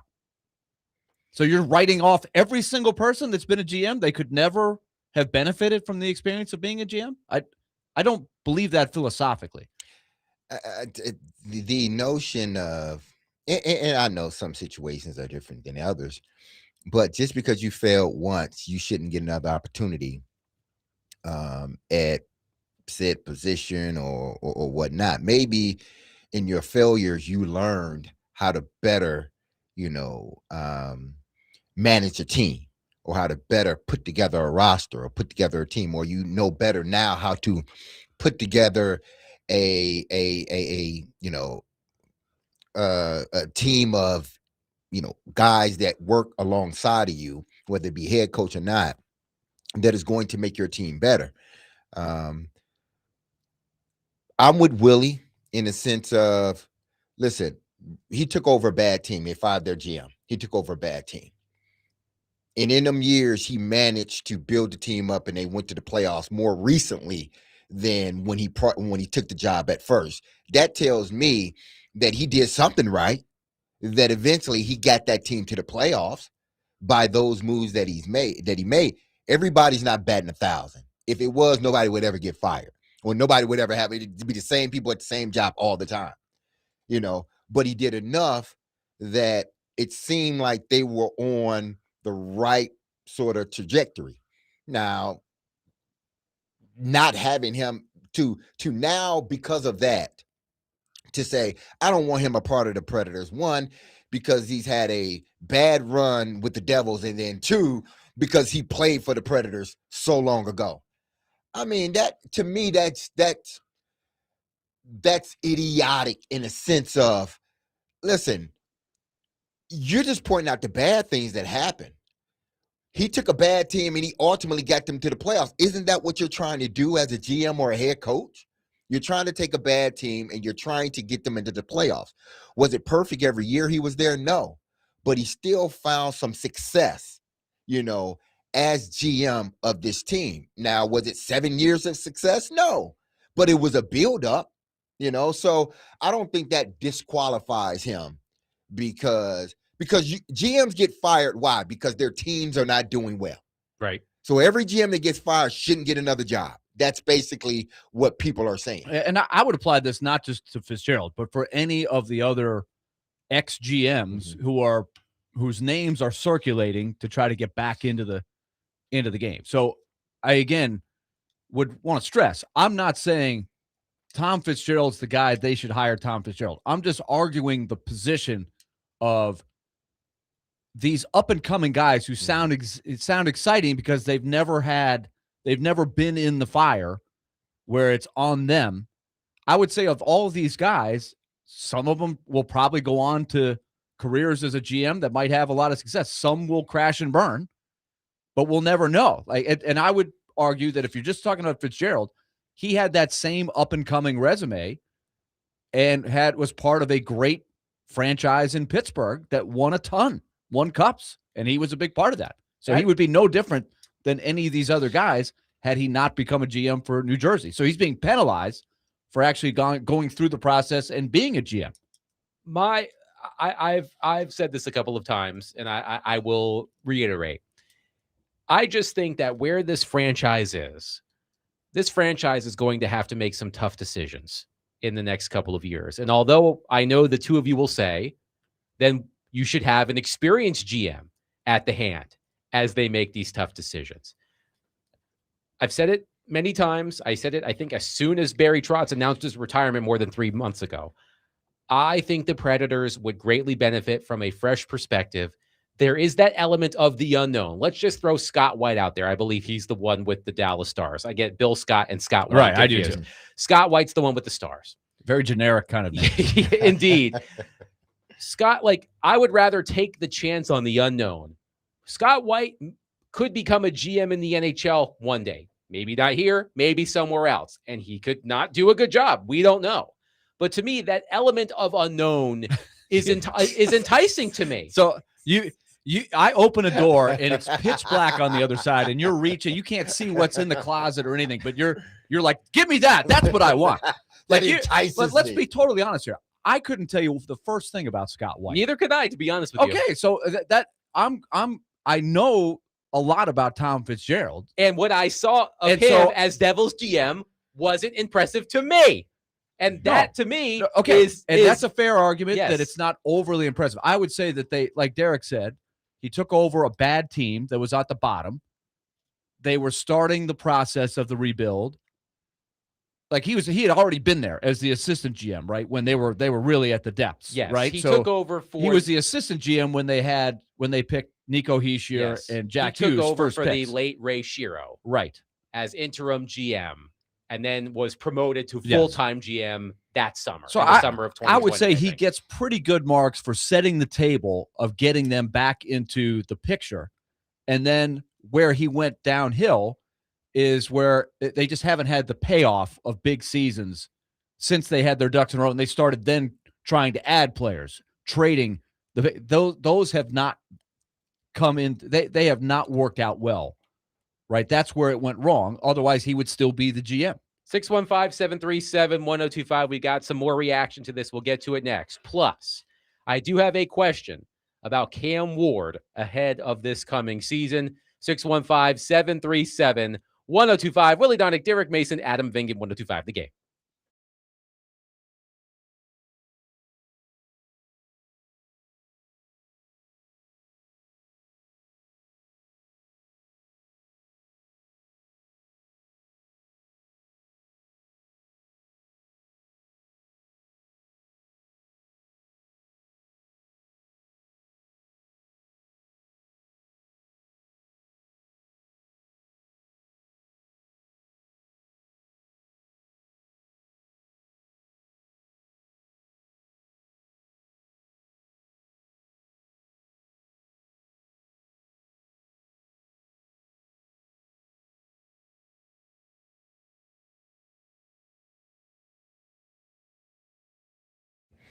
Hey, if you've lived in Middle Tennessee for any time, then you've seen how wild our weather can be. From winter storms, tornadoes, to flooding, we've seen it all. Like many of you, the winter storm earlier this year caught me unprepared. I lost power for 7 days, 7 days out of my house, 7 days worrying about whether my pipes were going to burst, 7 days staying in a hotel.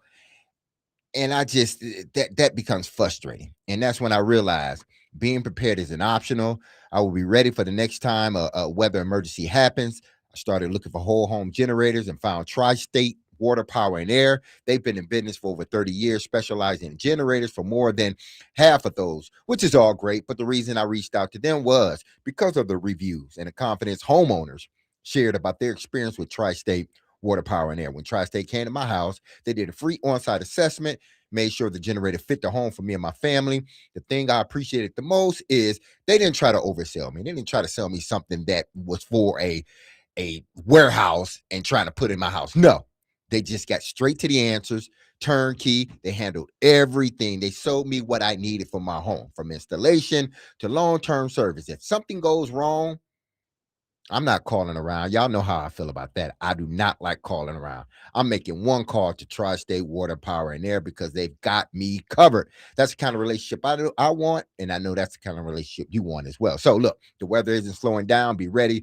Call Tri-State Water, Power, and Air today and protect your home and your family. Find them at tristatewhywait.com. That's tristatewhywait.com.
Dmase, Vingan, and Donick, 102.5 The Game. Willie Donick, Derek Mason, Adam Vingan, and David Janes here with you. I have some news for Willie Donick. The Titans have announced 1 recent hire and 17 promotions on football staff, according to Jim Wyatt. And one of those promotions, your boy, Bryce Wasserman, promoted to Football Counsel / Head of Football Research. They have updated his title. Still no bio on the website. I know that makes you feel a certain kind of way. Is it B-R-I-C-E? B-R-Y-C-E. Oh, B-R-Y. B-R-Y-C-E. Bryce Wasserman, the son-in-law of Amy Adams Strong, promoted Football Counsel / Head of Football Research. That has been speculated that was coming in the wake of Chad Brinker's exit. And I will continue to ask the question because there's no bio on there. I can't see the information. What are his qualifications for that title? And it also proves that titles in and of themselves, it could be anything that you want them to be. True?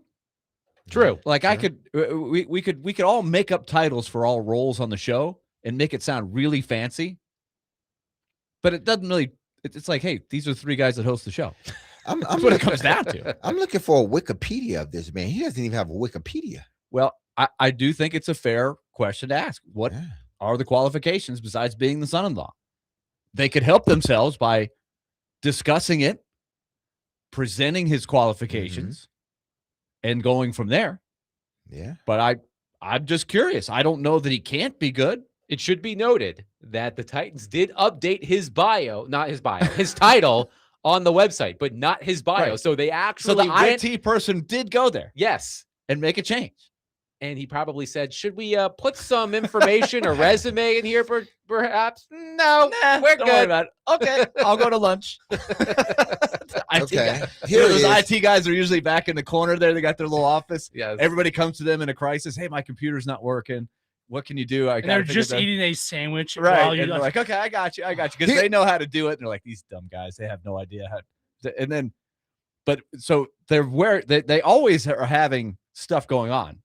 But so I'm just curious how that process. Hey, do you want to add anything to Bryce's resume? I'm here. I got it open. Okay, here. You want to put something on there? Here, no problem. We're good. Here is, I guess, some. I don't. Okay, we could put this on his profile. If the Titans don't want to do it, which I'm sure they probably will one of these days, but since the Titans don't want to do it, this is what I found out. Googled it. It Like says, Kirk Signetti. yes. Google me. Google me. It says, I win. Blanche Strunk, daughter of Tennessee Titans owner, married Bryce Wasserman at Nissan Stadium. The wedding featured Titan-themed details and fireworks. That's it. So we're going to put that on his bio. Okay. That's a start. That's a start. That's a start, right? He is a former professional lacrosse player. So there we go. Okay. We can put that. So See, he's we an are athlete. piecing this Now together. we're talking. Absolutely. He graduated. I would want that on there. He Exactly. graduated from the University of Miami School of Law in 2022. There we go. Okay? Another thing you can add to his Okay. bio. Okay. We're finding this stuff out. See how easy it was for us to do that? Yeah. It wouldn't take much. No, not at all. Now, do those things translate to an executive on an NFL staff? We'll find out. Indeed, Sometimes. we will find out. What would you say you do here? Yes. The Bobs would ask. Bobs. What do you say? By the way, that guy, you I do forget here? it. I forget his name, the actor's name, but he's starring right now in The Rooster, Steve Carell's series on HBO. It's a good character. John C. McGinley. Yes. John C. Yes. McGinley. He's been in a lot of movies, going back Scrubs. to all the way back to Platoon. He was on Scrubs. Yeah. As Dr. Cox. He's That's how I he's know kind of him. like the same guy in every movie. Yes. But he's really good in this one as the president of the college, the fictitious college at the Rooster. It's good. Let's go to our friend Trey on our phone line. Trey, thank you for calling. Go ahead. Hey, how y'all doing? Good. Hey, Trey. Trey. Hey, I want to ask each one of y'all the same question individually. Ooh. Okay? Okay. You ready? Ready. All right. If Cam Ward stinks it up this year, just say third game, fourth game, maybe fifth game, who would you rather see come into the game? Will Levis or Miss Trubisky? And I love y'all. Have Thanks, a good Trey. day. Thank you, Trey. Well, we Well, are going okay, to talk let's- about Cam Ward in this segment, but we Okay. can answer Well, let's Trey's question if you want. let's take performance out of it. Let's say he just gets hurt Mhm. because he would have to really struggle Yeah. for them to yank take a step back there. Let's hope that doesn't happen on that level. But if he got hurt, I think that, or either way, it's a good question. Who wants to go first? Ooh. So if Cam Ward were to come out of a game, would we rather see Will Levis or Mitch Trubisky? Here's what I would say. I will say it this way. If, let's say this is week, what did he say? 5 weeks? Yes. All right. So this is week 6. Cam is out. Mm-hmm. And let's say Cam is out for, has to go on IR. If they are 3-2, then I would go to Trubisky. Mm-hmm. If they're 1-4, I think I would give Levis a run. Oh, And I would interesting. say, let's see what we got. And we would, if nothing else, you're maybe increasing his trade value. I think I'm gonna steal your answer. I think that's a smart answer. My initial answer was going to be Trubisky, regardless. But I like the way you're thinking, Willie Donick. If the Titans are playing well, I would rather go with Trubisky. If the Titans are already out of it, the way they have been in recent years, doesn't hurt to throw Will Levis out there. All right. I understand what y'all are saying, but I've seen this picture before. And I don't want to see it again. The last time a quarterback got hurt, the backup came in, was doing well, and I'm glad they were. Then it became this, this guy needs to play instead of that guy. I don't want to see that again. As a backup, your task is to come in, especially a veteran backup, is to come in, win games, and then, once the starter come back from injury. Because I'm with you, Willie. I don't think he's gonna not playing well. I don't think that's gonna. I think he's going to continue to develop as a quarterback. I think the only thing that upsets him is an injury. And the reason why I'm not with the whole Will Levis thing, I think you let him play during the preseason, you get some trade value for him, and then you move him. That best thing for Will Levis. I think it'll be the best thing for an organization long term. The reason why I wouldn't put Will Levis in the game, whether I'm 1-4 or 2-3 or 3-2, is because I don't want to start anything. Nothing. Because you put Mitch Trubisky in, and we're basing this only on injury. There's no controversy. There's no controversy. Yes, because I'm not basing this on the way Cam Ward was playing prior to him. This is all about injury, not performance. Then it becomes it. Then when Cam gets healthy, he's able to take his job, or he's able to continue his job. It's the organization understands, as well as the player understand. My job is to fill in for the starting quarterback when he's hurt. When he comes back, it is his job. You throw Will Levis in there, and Will Levis does well. You are starting something that you didn't need to start. You really are. Unless Cam Ward is going to be gone for the whole season or something like that, then okay. He plays the whole season, then you trade him off. You get to be a double-edged sword too, because he could do really bad and you're stuck with him. But if Will Levis comes in a game and he plays well, now you've opened up this door. And I don't think the Titans will listen. But isn't that a good problem? Yeah, it's a good problem, but that's a problem that you don't want to have in a locker room. Because even though as players, we see it as even a guy that took over the job from the injured player, he's looking at it as, okay, I did my job, I did what I was supposed to do. We're cool in a locker room, but now everybody else outside of this thinks, they're pitting one guy against the other. And I'm like, no, it's not about that. To me, that would be, though, a sign of growth, because the team would have to be relevant to some point for it to be a big story. Mm-hmm. But I just think if you have more than one quarterback, that's a commodity that is hard to find. Yeah, it is. And so maybe you get an asset out of that, one way or the other. Yeah, and that wouldn't be in a sense of trying to drum up a value for an individual. I mean, if he plays well, it works. If he doesn't play well, then you end up stuck with him even longer. You just got to cut him now. You have no trade value in him. But you brought Mitch Trubisky in for a reason. You didn't bring Mitch Trubisky in to be the third quarterback. You signed him to the money that you gave him was enough for him to know that if Cam goes down, I am up next. And also, it does seem from everything that Daboll has said that they think Trubisky will be a good guide, mentor, an asset, an extra sort of quasi-coach in the room, which counts for something for sure. Exactly. Right? It's just you don't want to start, anything when there doesn't need to be something started. Like if both of these guys are equal, meaning Mitch Trubisky and Will Levis, I'm going with Mitch Trubisky. I am. You being the Michael Jackson fan, want to be starting something. Just popped into my head when you said that. But I wouldn't. It's like Mitch Trubisky, we brought you in Right. for a reason, and this is what it is. You're gonna start as many games as Cam is injured, but when Cam's gonna come back and he's ready to go, all right, you're back to the backup. To whereas it becomes a story if Will Levis comes in and say he wins 2 games or 3 games. We're not talking about Cam's production because the production could have been good going into his injury.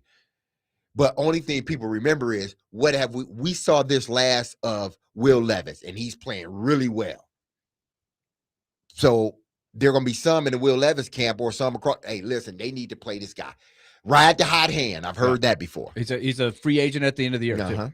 615-737-1025. All right, coming up next, I'll ask that question about Cam Ward. Good question, Trey. I will ask my question about Cam Ward coming up next because I did see something interesting, and I'm wondering what the conversation would be if this interesting thing I saw plays out. 615-737-1025. You're listening to us, whether you're in your car, on the radio, on our app, or on our YouTube channel. And if you haven't subscribed to our YouTube channel, now is the time at 1025 The Game for live shows and exclusive content. All of our shows, all of our programming, right there on YouTube at 1025 The Game. Willy Donick, Derek Mason, Adam Vingan, 1025 The Game.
Dmase, Vingan and Donick, 1025 The Game. Willy Donick, Derek Mason, Adam Vingan here with you.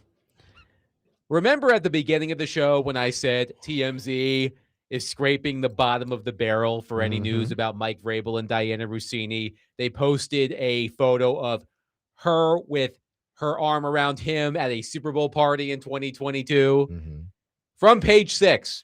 Diana Rossini kisses husband on Mother's Day as pair is seen for first time since Mike Vrabel scandal. Newsflash: wife kisses husband, more at 11.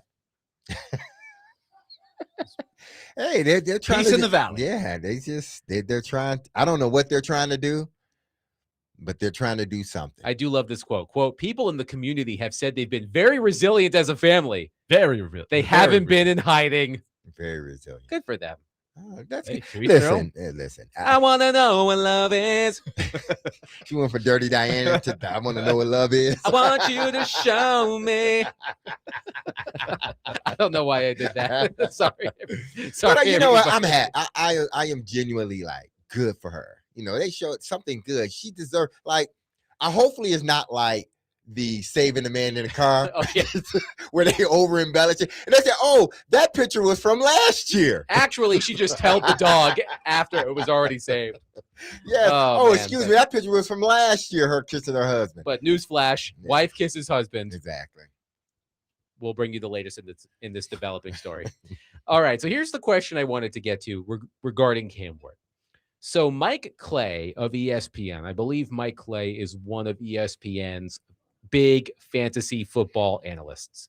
And Mike Clay does a lot of work on these preseason statistical projections. He does it for every team and every major player on every team. It's quite astounding. This PDF I'm looking at is 82 pages. Yeah. It's really something. So, of course, I scroll to the Tennessee Titans page. And now, disclaimer, when we're talking about statistics, we don't have the context. Were the Titans leading or trailing in the games that they played? And remember, they trailed a lot in games last year. So did Cam Ward get these stats in garbage time? All of those sorts of things. We don't have all of that context. How it looks. We've talked about this with Carnell Tate, right? Like, how would we evaluate his rookie season? We can look at all of the statistical guidelines, thresholds, benchmarks, but it's how it looks, right? Will, you like to emphasize that. It's how it looks. It's not just the numbers on the page. But I'm going to read to you what Mike Clay's projection is for Cam Ward in year 2, keeping in mind all of the context we just laid out. Here is what he projects for Cam Ward in year 2 in 17 games. 355 completions on 558 attempts, which is, quick math here, a 63.6 completion percentage. So a 63.6 completion percentage, 3,754 passing yards, 16 touchdowns, 10 interceptions, 41 sacks taken. That's passing only. So a 63.6% completion percentage, 3,754 passing yards, 16 touchdowns, 10 interceptions, and 41 sacks. By the way, those 3,754 passing yards would be the second most in Titans history behind Ryan Tannehill, who had 3,819 yards in 2020. So here's my question. Again, we don't have all of the context, but here's my question for you, Derek. If Cam Ward has this season, 63.6% completion percentage, 3,754 passing yards, 16 touchdowns, 10 interceptions, and he takes 41 sacks, what is the conversation we're having about Cam Ward at the end of next season? Man, I think people would be disappointed, and because there has to be some type of, everything is just not black and white. And I know the numbers are on, and these are projections, but a lot of times it's how does the game look? Right. It's not necessarily the numbers, because some numbers could be, inflated. You're down 14 points Garbage all the time. time. Exactly. So you're putting up big numbers. Only thing I'm worried about is the interceptions on this one. I would like for that percentage. I think under Dabo's offense, I think his completion rate would be up a little bit more than a 60. So last year he completed 59.8% of his passes. He had an touchdown to interception ratio of 15-7. This has him at 16-10. Yeah, that's the only 16 to 10 is all, huh? Yes. And he had 15-7 last year. I guess they say new offense is going to take us some time to get used to it. I get all that stuff, but the only thing I'm worried about is the interceptions here. If it was 16-5, 16, or even 18-7, 6, somewhere around there, with the completion rate, in mid 60s, hovering around mid 60s, somewhere around there, I feel much better. I don't like the 10 interceptions. But if you're just talking, this is not bad because, to me, it's how does the team look? Is this a team that still won 7 games, 8 games? What situation was he put in? Is he helping them in the big moments? Is he helping them even in if big his moments? numbers aren't great? Those are important questions. Yes, my first thought, Willie, was the 16 projected touchdowns and 10 interceptions. My first thought was, although the passing yard numbers are way up because last season he had 3,169 passing yards. How many attempts did he have last year? I have to look that up. He completed 59.8%. But my first thought was, with all of the work that the Titans put into helping him at receiver specifically, drafting Carnell Tate, bringing in Wan'Dale Robinson, a healthy Calvin Ridley, 16 touchdowns, 10 interceptions, that number stuck out to me. But this is my question. And also, without really upgrading the running game, it's going to be the same guys back there, probably barring one of the rookies emerging unexpectedly. So it's not like they're going to sit there, well, we're going to, our tailback's going to have 1,500 yards. That would be something. Like Steve McNair, when you guys went to the Super Bowl, Derek, I don't know that he had a whole lot more than 16 touchdown passes, but Cam Ward attempted 540 passes last season, 323 of 540. This has him at 558. I'd like to see a little bit more there. And I do think that's part of the context. I think they're going to throw it quite a bit. So you would hope that the touchdown passes go up, even if the interceptions go up a little. I would like to see more reward, more high-end stuff. But that's not everything. I'm more looking at QBR, which needs to go way up. Let's be honest, it was way down there. Passer rating, which isn't everything. I'd like to see some improvement there. See, those are the things that QBR especially, because I think QBR does bring in a lot more of the context of when things happen. It brings in your ability to run, which the passer rating doesn't. So QBR is an important stat for me. Then there's all the analytics sites that we won't go into all the little details, but I wouldn't fixate on the touchdowns to interceptions. But that having been said, that doesn't sound like a big jump. To answer my own question, what is the conversation we're having if those are Cam Ward's numbers at the end of his second season? And to emphasize once again, these numbers are devoid of context in terms of game situation and whatnot. This is strictly for fantasy purposes. Yes. But if we're looking at those numbers, the conversation we're having is, I'm not sure Cam Ward has it. If those are his numbers, the passing yard numbers go way up. Again, he would challenge Ryan Tannehill for the most passing yards in a single season in Titans history. He would barely miss. I think he would be within 100 yards if my math is right. But again, 16 touchdowns, 10 interceptions. I don't think that gets fans really excited. By the way, Mike Clay's projections for the wide receivers. Carnell Tate, 75 receptions, 1,014 yards, and 4 touchdowns. Wan'Dale Robinson, 79 receptions, 816 yards, and 2 touchdowns. Calvin Ridley, 52 receptions, 820 yards, and 4 touchdowns. Listen, I'm not, if that did end up being, what their numbers are, you have 3 wide receivers that is either at 1,000 yards or approaching 1,000. The targets, by the way, Tate 121, Robinson 116, Ridley 99. That would be the target. I mean, it may, and a lot of that may come like in the second half of the season for Carnell Tate, because I would tend to think that the first half, or at least the first 3, 4, 5 games, he's going to try to target Carnell Tate, but he's going to start throwing the guys that he's familiar with first, until the young guy shows that he can be there and he can be counted on when plays need to be made, and he will gravitate to Carnell Tate after that. But if I'm just looking at it from a passing standpoint, this would have placed him right above Justin Herbert last year, and he would have been a top 10 quarterback based upon yardage, because that would have put him, at 9th, and would have slid Justin Herbert down.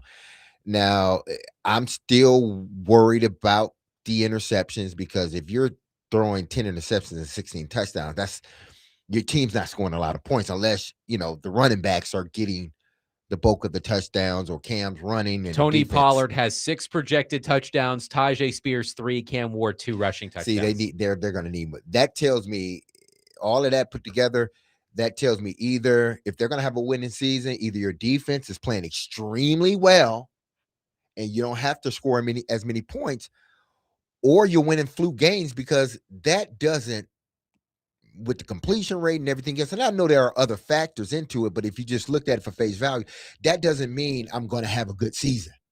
Just looking at those numbers, Willie, and again, they're only numbers, but just looking at those numbers, that does not scream to me, hey, Cam Ward took the same year 2 leap that Caleb Williams took and Drake May took. I think if we're sitting here in January and those are Cam Ward's exact statistics, we're getting calls and texts. Cam Ward's not the guy. I think so. I think that's fair. There's no way around it. And I think it's also in the backdrop of when you're the first pick in the draft, you start with the bar really high, and there's nothing you can do about it.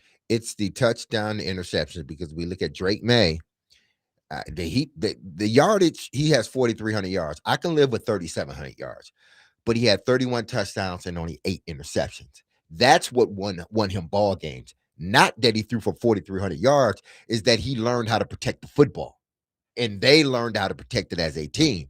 So I'm cool with the yardage, but again, I'm zeroing in on a 16-10. That's just me. So I would like him to be 25 or 23-6, something like that.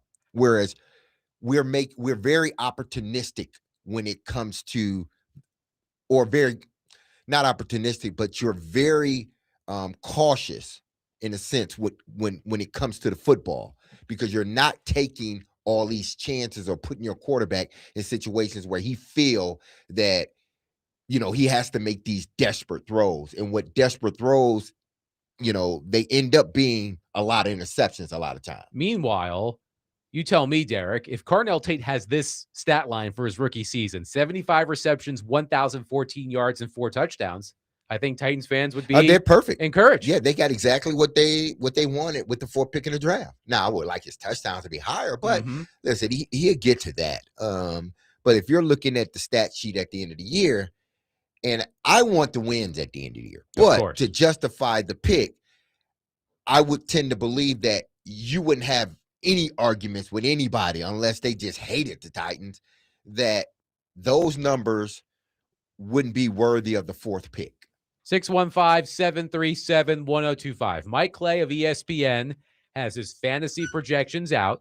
He has Cam Ward completing around 64% of his passes for 3,754 yards, 16 touchdowns, and 10 interceptions, plus 41 sacks taken. If that is Cam Ward's stat line at the end of year 2, what is the conversation we're having about Cam Ward at the end of the season? 615-737-1025. We'll take your reaction, and we'll wrap up the show. Coming up next, Willie Donick, Derek Mason, Adam Vingan, 1025 The Game.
Dmase, Vingan, and Donick, 102.5 The Game. Willie Donick, Derek Mason, Adam Vingan here with you. The Commodore Hour is coming up next.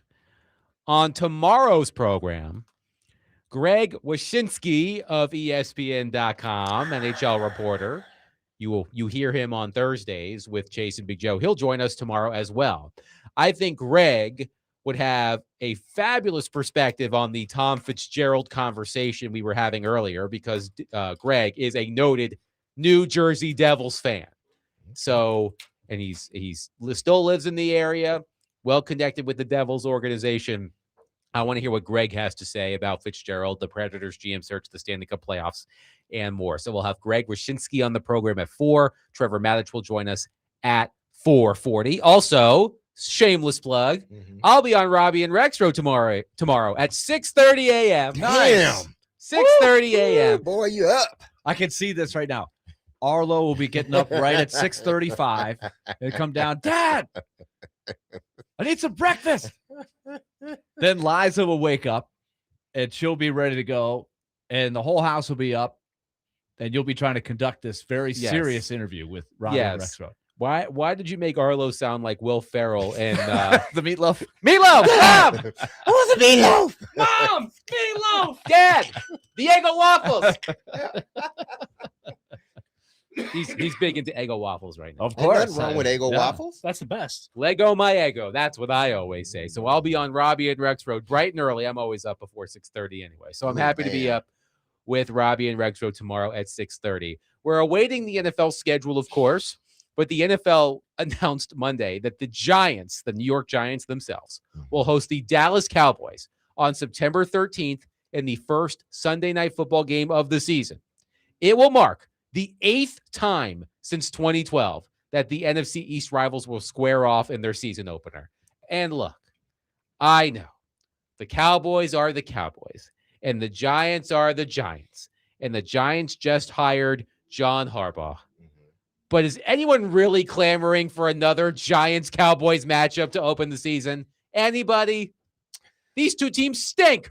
Not really. And they've been stinking for a while. But it's the TV mark. Exactly. I know. Nostalgia of it all, man. Just think Lawrence Taylor. Right. Tony Dorsett. Tony Dorsett. Danny White. Just think of those guys. Phil Simms. You know what? If you just Harry think about that, Carson. Harry It's Carson, fun. yeah. Mark Eli Bavaro. Manning. Mark Bavaro. Yes, man. Otis Anderson. Now think you're of- really going back there. Jay Novacek. See, Adam? Just a little bit of nostalgia, man. The We Cowboys like will it. also host the Eagles on Thanksgiving. See, here's no matter what, Dallas Cowboys know they're getting at least 2 televised games. Oh, they're They getting know at it. least 2? Minimum I'm just 5. They're saying. getting like 2. 6. I mean, they don't even have to worry, like, Right. oh, yeah, Yeah, we exactly. know. We can be 0 for I mean, it's really 17 probably and some still years it's get, probably 10, right? depending on how good they are. Especially if you include the premier Sunday window of like the 3:00 Yeah. game, they get on that a lot. It's just the Cowboys. They them Yeah. boys. Yeah, I guess so. Last year, the Cowboys at the beginning of the season had 6 scheduled primetime games behind only the Chiefs at 7. How many primetime games do you think the Chiefs get this season with how poorly question. they played last season? Mahomes coming back from Mahomes back. injury. Oh, they'll get at least They'll still 3. get a few. They get 3, at least 3. So the Cowboys had 6 last season. The Falcons, Bills, Lions, Chargers, Dolphins, Eagles, Niners, and Commanders had 5 apiece. I still have my question is, have they adjusted the Patriots national schedule at least early in the season while they're like, let's just make sure the dust Now, is do settled you here? think our buddy Mike North saw the picture in the New York Post of Diana Rossini kissing her husband And on made some Mother's phone Day and calls? saying, I think we're okay. We're in the We're in clear. the clear. Yeah. Add that extra 3rd game, Mike, 4th game. Mike Vrabel's not a home wrecker anymore. Bump that number up. They're totally Oh, man. fine. Go Everything's back fine. to plan A. Go back to plan A. man. 8 games for the Patriots. I don't want to Well, see the Patriots that much. No, on I don't want to see the television. Patriots that much either. But that's neither here nor there. We do have a proud dad moment. Willie Donick, his son, of course, Mahoney Donick, Yes. part of the Denison Big Red baseball team, the number 1 overall seed Yes. in the Division III College World Series tournament, which kicks off Friday. I was front and center in front of my computer at 11 a.m. with the bracket reveal. It wasn't the late Greg Gumbel or somebody like that. It wasn't a famous guy that was announcing the pairings like we get used to. Who was it? Did Who you was know it? him? I didn't recognize the guy. Shocker. What? I didn't recognize him. I do know one team in there outside of the Big Red, Kalamazoo. Kalamazoo is in the bracket, is in the regional with the Big Red. They're a good team.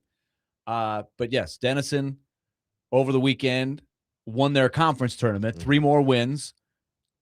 2 of the 3 were against teams that are in the field of 64. So the league got 3 teams in, which is pretty good for Division III. But don't they play the first meeting? Is it against the team they lost to at the beginning of the season? No, that they are in the tournament. They're in the Salisbury. tournament. Okay. That's the Salisbury State. Are they That's on the not other their- side of the bracket, or think- they lower down?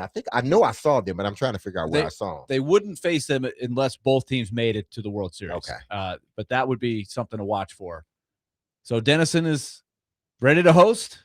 They've got Grinnell out of Iowa, which is near the Field of Dreams, somewhere close by to that. Just say the team's name, and I will see if I can guess where they are.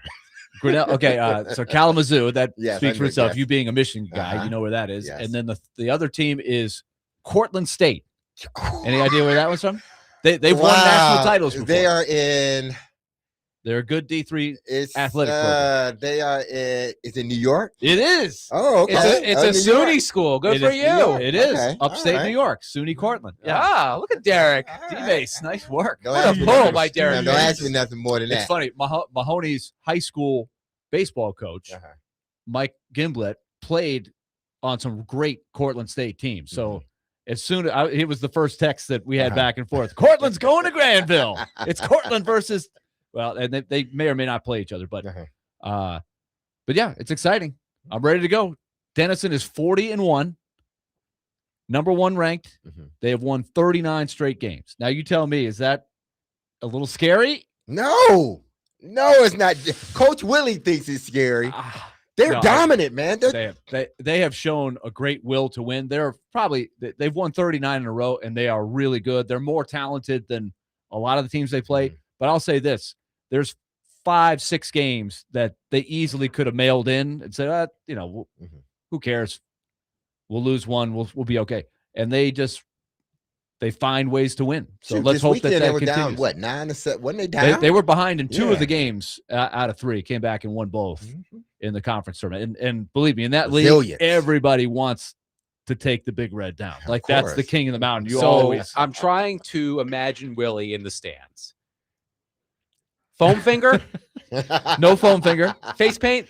no face paint. Is your hat pulled Proud, down? bright, big red colors for sure. Are you intently watching the game? Oh, big time. Arguing with the umpire. No. Those days are over. Now, back in the day, I may have had to be chastised a few times by family members. Dad, take it down. Take it down a notch. It's not that important. But those I've matured. I've matured Okay, out of I'm those glad things. you matured, man. You can't be that guy at this stage of the game. But also, my demeanor is quite different when Mahoney is pitching as opposed to when he's not. You're pitching. in it. Like when he's pitching, When he's you're pitching, oh well. If I go into a trance when he's pitching, I pace. Do you between sit by innings. yourself or you go by yourself If he's pitching, yeah. Okay. I try to get away from it. When he's pitching and he I lock records a in. strikeout, do you go? I'm not vocal about it, but there may You be a can see fist it, bump. yeah. There's a fist bump. Yeah, there's a fist bump. I punched the microphone. I was so excited. But you know what? We're excited for Mahoney. That starts on Friday morning Against Grinnell. against Grinnell. Grinnell. Okay. Grinnell. I'll have to learn to hate Grinnell. over What's the their next couple mascot? days. Well, I mean, Grinnell. What? What is there? Do you know? Or You know, the Grinnell Panthers? I'm just gonna take a guess. The Grinnell. Is it Grinnell Grinnell with an dorks. I? Is it Grinnell with an I? Grinnell College? yes. Okay. the Grinnell Penguins. They're the Pioneers. Oh, Grinnell Pioneers. They're the I Pioneers. was close. Penguin. Grinnell Pioneer. College Pioneer If If you baseball. think about it a little bit, yeah. It's close. Yeah, slightly. No, If not you, really. if you just think that's squint your right. eyes, you don't know how to spell. Yeah, it's exactly. Penguin. We'll find out. But we're excited for Let's go, Mahoney, and the Mahoney. Big Red starting on Friday morning. Tonight, NBA and NHL playoff action in the association. Pistons at Cavs. Game 4. It's going to be Pistons up rocking. 2-1. I see what you did there. I'm going to ignore it. Game 4. Oklahoma City looking to sweep the Lakers. It's over. Damn. It's over. Derek, is there? I mean, is there any hope? No, not really. It's not looking good. Nah, not really. Nah. You know what I saw? This is a stat that gave me a little pause. I was thinking, you know, they got LeBron, they got a chance, and then I saw the stat in the regular season, the average margin of victory for OKC over the Lakers. They swept the It was double digits. Season. Oh, it was more than double digits. I know. 29.